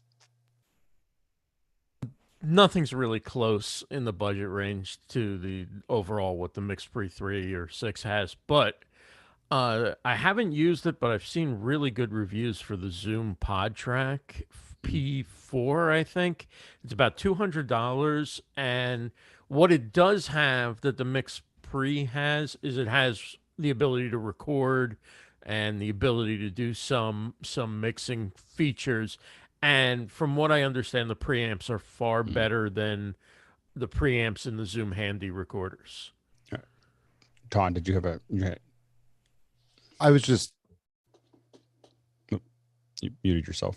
Sorry. I was just going to say that in terms of, I mean, obviously the Mix Pre is such a unique device, but if you want to get something that is kind of equivalent, not quite equivalent, but is more expensive and closer to a Mix Pre, but has all the other bells and whistles, those RME interfaces we were talking about, even a 2-track, one of them has pretty remarkable preamps with a ton of gain. So like, I don't have a cloud lifter for my SM7B. Right. So good. Yep. Courtney? Of course, the preamps aren't as silent as these Mix Pre, but the Zoom F6 has most of the same features. It has built-in a very accurate timecode generator. It records 32-bit float. It has dual A to D converters on each input. It has auto mix built in. You don't have to pay extra for it. So it's about the same price as a Mix Pre 3. So you're getting 6 channels for the price of 3, plus you're getting auto mix, which you pay extra for, etc. Next question. Rupert McCrae, Dallas, Texas. Once again, when prepping remote participants, what quick button solutions could there be for a producer to record the participants' audio during a mic check and then play it back to them for A/B testing? Go ahead, Carl. Zoom has this feature built in settings. So if you go to settings, audio, they can actually do this themselves, and they can hear if they're modulating, if they're really quiet. So they'll be able to do it themselves in settings. It records like about 5 seconds and plays it back. I believe it's off a reflector as well. So you're actually recording to a reflector and coming back. Go ahead, Jason. Audio hijack, I haven't done this recently, but if you actually open up the recording node, it will give you this, Marco Polo kind of reaction that is just beautiful. And, it doesn't record it. It just, it's just whatever, 30 seconds, 10 seconds, something like that. That's a great way to do it. Go ahead, Rupert. I'm just looking for like a desktop recorder, or ideally something physical, just record, say something, A/B, playback. So you can like immediately echo it back to them. One way to possibly do that, though, without that would be if you had the Atem Mini and you took the second screen and sent it out to the Atem Mini, and then you could use something like loop back or whatever to set it and have it come back in as QuickTime as a movie, and then QuickTime would just record that input. It would record the video input, and it would also, if you routed the audio, you just route the audio internally with loopback into, and just make it as a device for QuickTime. Then QuickTime would do it, and then playing it out would, I'd have to, think about how you want to, maybe even as a screen share, you could just play it right back out. I mean, that might be the simplest way to do that cheaply. I mean, I have what I record my stuff on when I need to record something there's a sound. I still have a sound device, a Pix 240 on my desk that just is plugged into the output and just records, and I can hit record and then hit play. But it's still, those prices I don't think have gone down dramatically on it. I think it's like $600 or $700 used to get one at least, but it's super convenient. Bill, real quick. I do that all the time, but I use Final Cut as my audio recorder because it has a thing called voiceover in it, and it records directly into a timeline, and I just back up and play it back. It goes right down the headphone channel to whoever's listening on the other side of the phone. It's an expensive, it's inexpensive, but it is complicated in that you're working on audio inside a tool that's made for video, but it does it brilliantly. Next question. Moving on to Douglas Carmichael, and Douglas says, what does the panel think of the Diadio, looks like, Diadio modular snake system? Would the DB25 connector be durable enough for the studio? And there's a link there. Go ahead, Carl. So I'd go look at Thoman's, the SS Snake. They have the DB25 and much better system at a much lower price. So yeah, so you're getting it in from, because it's made by, well, it's made for Thoman's. Thoman's the largest music store in the world. But look at their SS Snake stage boxes if you want to do this kind of analog stage boxes with massive multi-cores. Next question. Dan H. in Erie, Pennsylvania says, does anyone know how Zoom is processing their audio, custom software or hardware appliances? I'm almost certain that it's custom software. Like they're gonna build something that's replicatable and scalable. Go ahead, Rupert. Yeah, I don't think hardware would scale. When you look at how Blue Jeans are doing it, I mean, they're all integrated with Dolby. And if you look at Dolby stuff, they have like an API for this. So Zoom may not be using that specifically, but it shows you how this stuff can be done in software in real time through APIs and all that kind of stuff. I will say that the Zoom noise control is pretty amazing.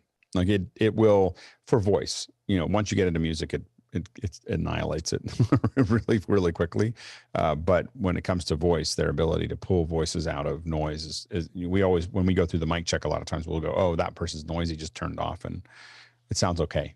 So for vocals. But yeah, definitely as soon as you move into music, you need to figure that out. And it doesn't do that well, but it is amazing. Next question. Rupert McRae back from Dallas, Texas. How is Leo getting on with his new microphone? Leo. Yeah, it's okay. I moved to a mix pre.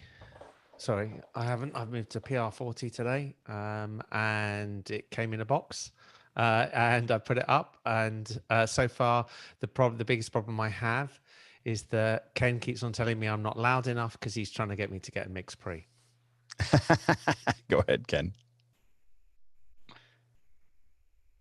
The problem is once you start with the mic, then you have to get the cage, you have to get the pop filter, you have to get a good enough arm to hold it, and then you have to have a mix pre. See, you call that a problem. I call that a hobby. He said, and notice it's have to, must. But anyway, go ahead, Leo. So the biggest thing I've noticed in what I can hear so far is there's less of the room. So there's less of the room, and if you listen to the recordings, if you listen to me now and you listen to recording, I don't know if there's much more of my voice, but there's definitely less of the room in there. So I think that's where it's made the difference.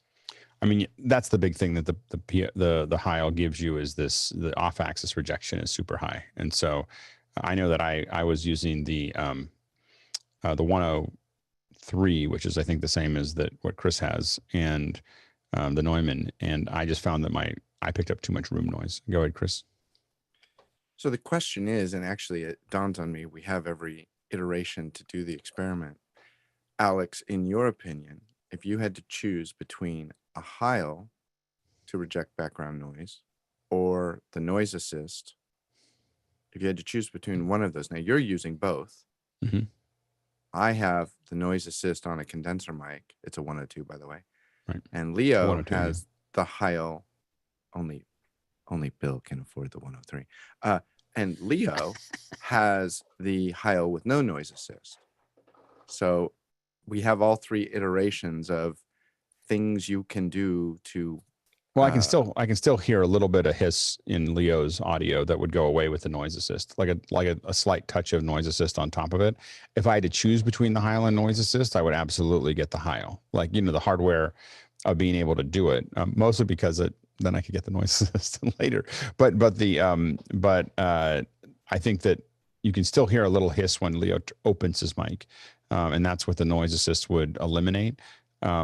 But I think that if I had to choose one or the other, I'll almost always choose a hardware solution, just because it's going to, I think that you get further down the path than having software trying to mask over bad audio. You want to keep on trying to improve the source. And do you know off the top of your head how much noise assist you have in what you have yours set to? I think it's about, mine is -5. -5 is what I have mine on. Go ahead, Leo. Let's listen to Leo with no noise assist. Go, Leo. So I'm going back to Vienna's question earlier about what she needs to do to treat her room. This, I would say, is the getting the right mic, and people have said getting a dynamic mic has made a difference. That said, I know people, my son's a good example. He has had a dynamic mic for a long time. He can't drive it, even with a cloud lifter. It's just his voice. It doesn't work with his voice. I think it works really, really well. Well, with somebody Ken would tell you to naturally can. Ken would talk tell you to loud. try the mix pre before you decide he can't drive it. You know, like you know, that's what Ken would say. You just try it. You might like it. So the hard part with the Mix Pre 3 right now is that it's hard to get. I think that the channels are empty at the moment because of all the electronic shortages. Go ahead, Courtney. There's another thing to remember, that in the Zoom settings, you can adjust the amount of suppressed background noise. It's auto, which it'll choose it, or you can set it to low, medium, or high, where you can control the amount of suppression that it does. And so if you just want to remove a little, sorry, wrong button, remove a little bit of the hiss and the background noise, you can keep it on low without it being aggressive. You know. And to Courtney's point, that's another good reason to get the mic first, is because there are other tools that will reduce some of that background noise without more hardware and additional software. Next question. Idris Hagi of Fairfax, Virginia is up next with, to reduce noise and increase background HVC noise in the classroom, would you recommend a noise assist plug-in from Sound Devices? And is the Shure SM58A better or louder than the Shure SM58 for the noisy classroom? Thanks. Go ahead, Carl, and then Jeff. So noise assist we've just spoken about, yes. So you can use noise assist. As for the microphones, they are two very different microphones. The A does change everything. So the SM58 vanilla is the one on the left that is best for nearly everything, every application. The one on the right is super cardioid, where this is actually good back in the old days when you had on-stage monitors. You could put the monitors at 120 degrees away from the back. But as you can see, there's a big lobe at the back there. What this does, this naturally brings in the crowd into the mics at the front. So you actually had a 10 dB drop on the crowd. So you could hear the crowd in those mics, but this is really good for kind of recordings, those things. But of course the vocalist at the front would be present, you know, with at 0 dB loss. So they are very different, but always use the SM58 if you're trying to control background noise and everything else. The A version, super cardioid version, can be used, but it needs to be used in a more controlled setting when you're okay with stuff from behind the mic coming in at a minus 10 dB. Go ahead, Jeff. So the 58A is the beta 58, which is a newer one. So it does have 4 dB louder. And I would say it would be a better choice being super cardioid, because we're not looking at noise from a particular angle. We're looking at overall noise of everything that is off axis. So everything that's not 0 degrees. And if you average out the angles from 1 to 359 degrees, the cardioid versus the super cardioid will reject slightly more noise than a cardioid will. It's not quite a hypercardioid, but it's slightly better than a cardioid. So on those two things of a little bit less noise and a louder output, you get both of those. Noise assist is going to be your friend too. I'll put a link about the comparison on Shure's page. Bill, real quick. There's another thing that's involved in this, and that is gain before feedback. If you're doing any kind of public address thing, and if you have any kind of speakers in the classroom and you're using these, the less back lobe will suppress gain before feedback. So you'll be able to turn up a quiet voice a little bit more without that back lobe than you will. So a better cardioid rather than a super cardioid is probably a better solution. Next question. Hazma Kajar. Leo now has the PR40. What motivated him? I do not use the 4166 in office hours. I now use the SM58. But as office hours budding graduate, I have this burning desire to get a PR40 and the swing arm that TJ uses. I have a feeling that the PR40 will serve me well. Thoughts? Go ahead, Jason. Yeah, I bought one of those swing arms that we talked about yesterday. It'll be here in 2 days, and I'm looking very much forward to it. Oof. Leo? The swing arm comes later this week. But the reason I actually went with the PR40, why motivated me, I just couldn't get the room noise out with the Marantz. It was great. It sounded really good. But I just couldn't get the room noise out, and it's just difficult. And I thought, I'm going to try it. Yep. Go ahead, Ken. Yeah, I made it a requirement to be on the last week on Office Hours show. So for him to co-host with me, he had to get the mix. The one thing I think, if you go to the Pixel Core YouTube channel and you listen to Teardown 1 and Teardown 2, and then Teardown 3, there's teardowns in there. Teardown 1 is a PR40, Teardown 2 is an SM58, Teardown 3 is a PR40. And the reason is that I got a ton of emails from people like, what happened to the mic? So the high-end presence of the PR40 is significantly, and by the way, in those recordings, they were all done in the same room, same setup, same everything. The only thing that changed was the mic. And so I don't remember why I changed it, but there was some reason that I decided to change from the PR40 to the SM58. And it just, comparing to each other head to head, the SM58 sounds a little duller than the PR40. Now for singing, it's way better. Like if you're going to scream into it for a concert or do whatever, I think that's going to be a better mic on a stage. You're not going to put a PR40 up there, but for what we do, I think the PR40 sounds better. Go ahead, Courtney. One reason I don't like dynamic mics is because it gets in the way of my typing, because almost all dynamic mics are end address, and large diaphragm condenser mics are mostly side address. And so I can get my hands underneath this, even though it's out of frame and just a few inches from my mouth, because it comes in from the side instead of having to point at my mouth like this, which would put it in the way of my hands to type on the keyboard. So it's just a physical thing that gets in the way. Good, Carl, real quick. Yeah, it's why I said Courtney. That's why I use a 906. 906 is a side address dynamic mic used for guitar amps generally and brass instruments. So exactly the same reason. Next question. Moving on, Rupert O'Cray from Dallas, Texas says, how does the Electro Voice RE20 stack up against the Heil PR40? Go ahead, Jason. Oh, you mean this thing? I use it to hammer in TED spikes. No. Okay. No, the answer is this is a more modern iteration of very much the same principles of this. This is using a different, more efficiently wound neodymium magnet, and it's clearer. Go ahead, Bill, and then Ross.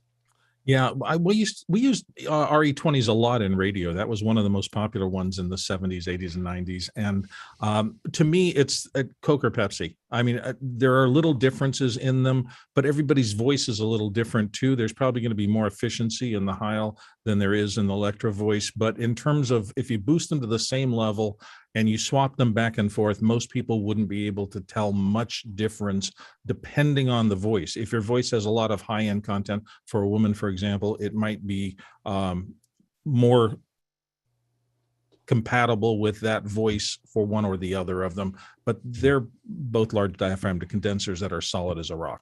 Go ahead, Ross. Yeah, I was going to just say that it's a phenomenal mic. The RE20, I'm not, for me, the RE27 sounds horrible on my voice. But the RE20, I love. That was my favorite mic when I worked in radio.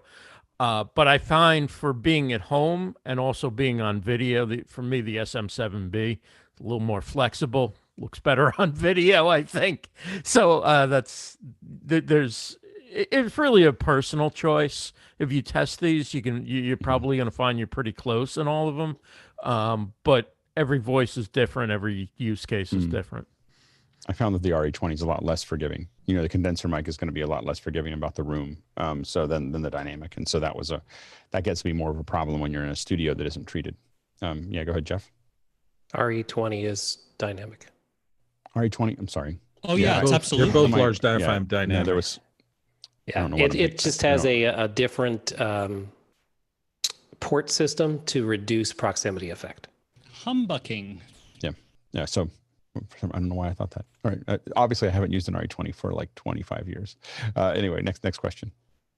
Stuart Fairweather's up next. What are the quality limitations of AAC audio from an IP-connected device when set to 48 kilohertz and large bit rate?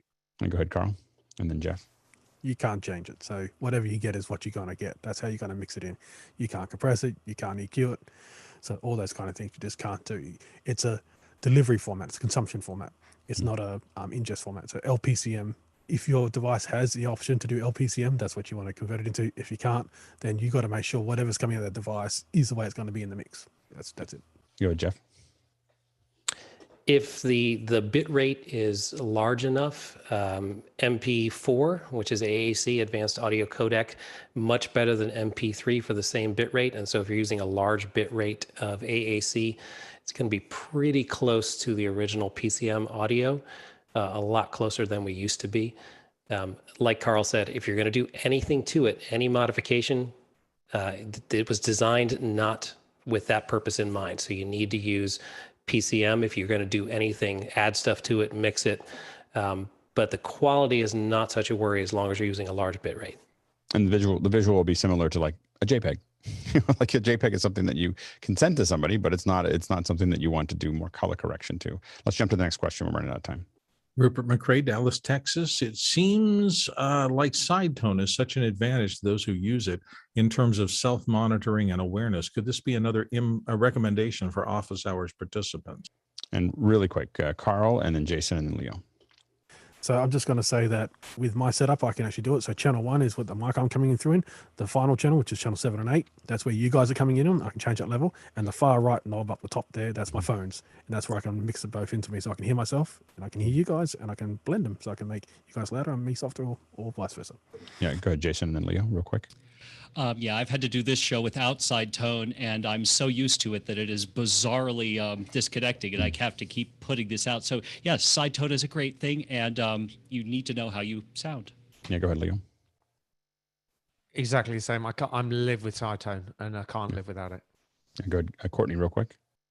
Yep, I'm also a side tone fan, and the Samsung cheap $179 mixer gives me side tone on a separately adjustable USB level. So you guys return their one pot, and the pot below it is my headphone level. So yeah, super key. Next question. Oh, by the way, I would say super key to people do it regularly. It's really distracting. We often don't give side tone to newbies. Like if we have an executive coming in, and this is the only time we're going to see them, we don't give them side tone because the first couple times you have side tone and you hear your voice, you're like, oh my gosh, you don't sound like you sound to yourself. And so it's very, very distracting. So as a one-off with an executive, we will never give them side tone. As a regular person who does this all the time, we always want side tone because it allows us to control our audio more effectively. Next question. Tony Mobley says, when you were talking recording devices, I missed if the Zoom H6 came up. What was the panel's thought on that device? Jason, real quick. H6 is absolutely solid for what it costs. Yes. Next question. TJ Asher of Minneapolis up next with when are we going to get our side-by-side microphone comparison? We keep hearing this is going to happen, but it never seems to. Carl? This will be fun. I've probably set up 8 microphones right in front of me. If we can do it, I'll probably do it after hours first and just check with the after hours crew that this makes sense of how I'm presenting it, and then we may bring it into a second hour. I have to admit that what's delaying it right now is I'm trying to get enough. If we get large enough that and we build the right relationship with an organization that will just send us, 50 mics, and then we just spend the whole day recording them. Just because what you want to do this is do it all at one time, because rebuilding the environment will be very difficult. So what I want to do is get, and my thing is I want, and I've been talking about doing it with my family, because you want a man, a woman, and kids, preferably to do it with each mic in the same environment, right next to each other, where they don't change, same time of day, et cetera, saying like 20 seconds at a time. And I think it would give us an enormous amount of information about what the mics sound like in different environments. Go ahead, Leo. I now have the Heil and the Pile and my Marantz. I've succumbed. But the main thing is that I really want to take, again, I have this plan at some point to do 40, 50 mics that are all of the 40, 50 mics that everyone would want to, everything from like little USB to Neumanns and everything else, and just do all of it so that people get a sense of like, you can as close to apples to apple as possible. Go ahead, Chris. I was going to say, as a YouTube file with chapter headers, so you can scroll down and say, I want to listen to a man on a PR40. Yeah. Oh, you can? Oh, yeah, you can do that now? Or there we go. Yeah. Just like we have chapter headers in our videos now. You just... I mean, does that exist right now? Or are you saying that's what we should do? Countless it YouTube exists videos in my on this. mind, Alex. So yes, pretty much. It exists. That doesn't count. Yeah, go ahead, Todd.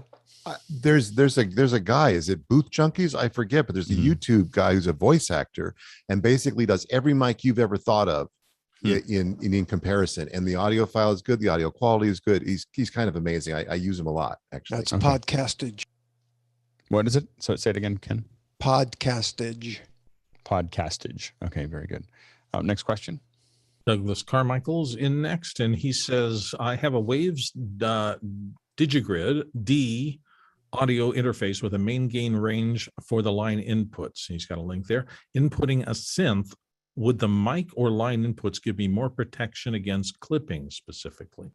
Carl and then Jason, real quick, we're over time. So synths will go in at line level, and they'll go into the hotline level too. They're going to be +4, and if some older synths will actually go around +10. So definitely line level, and you definitely probably, you may even want to go into a DI box that has a pad. So good. Just to gear, because some of them are hot. Jason? Yeah, DI box in this case is never going to hurt you, so use it. Next question. Stuart Fairweather, regarding human perception, do we feel or notice a sound as louder if it has more high frequency components present? Go ahead, Jeff, real quick. Yes, our hearing is most sensitive around the 3K, 3.5 kilohertz region. So if there's a sound there, we hear it as louder. Go to look at the equal loudness contours. It's the leaves crunching when the bear is behind us. Carl? Yeah, so this is why white noise and peak noise can have the same energy. They'll show up as the same on the LUFS, but white noise will appear louder to us because it's giving us more high end. Next question. Chris Widener, go ahead, Todd. I skipped you over there. Man, this is not worth it. I was just going to say that the 3K range is what's known as shrill on a violin. That's all. Next question. Chris Widener, Lafayette, Indiana. How does the Samsung Q9U stack up, or has anyone tried one? Go ahead, Carl. So this is the Samsung Q9. This is just another kind of dynamic mic. So these are quite common. T-Bone actually has probably better quality ones for a bit better price. So if you don't want to go to a high PR40, which is $200, $300, $400 US, then these ones aren't bad, but just be aware that they're going to have other flavors and characteristics that you may want to avoid. Next question. Douglas Carmichael with our last question this morning. I've noticed that analog devices like the Electron Analog 4 Mark II synth or heat processor have a noise floor. Is it advantageous to gate the noise floor out when recording said instruments? Go ahead, Carl, and then Jason. No, because that's analog synth, so that's what they do. So generally that's a flavor. So essentially you want to make sure your signal playing over it is part of the noise. That's just the way it works. If you start to take stuff out of a synth, you're actually going to be taking out the fundamental, and you're going to, part of the fundamental and all the harmonics, which makes it sound so good. Jason? The cynic in me has to remind you that everything analog has a noise floor. Like, that is the definition of analog. That's how it works. And no, you absolutely shouldn't gate it. Well, yet another great audio Tuesday. Go ahead, Jeff. I would say that digital audio also has a noise floor. It's called dither. Ooh, he's yeah. right. He's right. Yeah, there we go. Absolutely.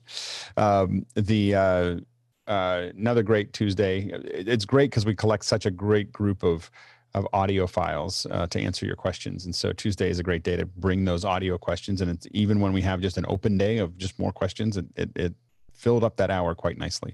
So a great job by our producers. Also great that it was a very wide range of questions from a lot of different people. Sometimes Rupert and Douglas just hold the space for us, like because the other producers aren't picking up the slack enough, and they make sure that we get through the hour.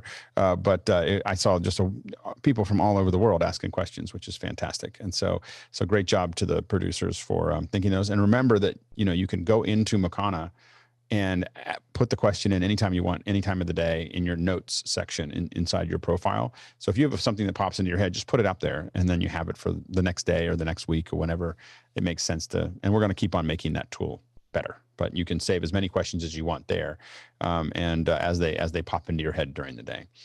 Great job by the panelists, of course. Lots of great answers, great discussion as always, amazing. And tomorrow we're going to be talking about Olympic video. So we're going to be kind of cutting through some of the videos and taking notes and looking at everything, cameras in the back that are hidden back there that you see, and what are they doing with the graphics and how do they approach it? And so we've had a couple of discussions about that, but we're going to put it into the second hour. So stay tuned for that. And that's tomorrow. And otherwise, in a couple minutes, we'll jump into After Hours. All right.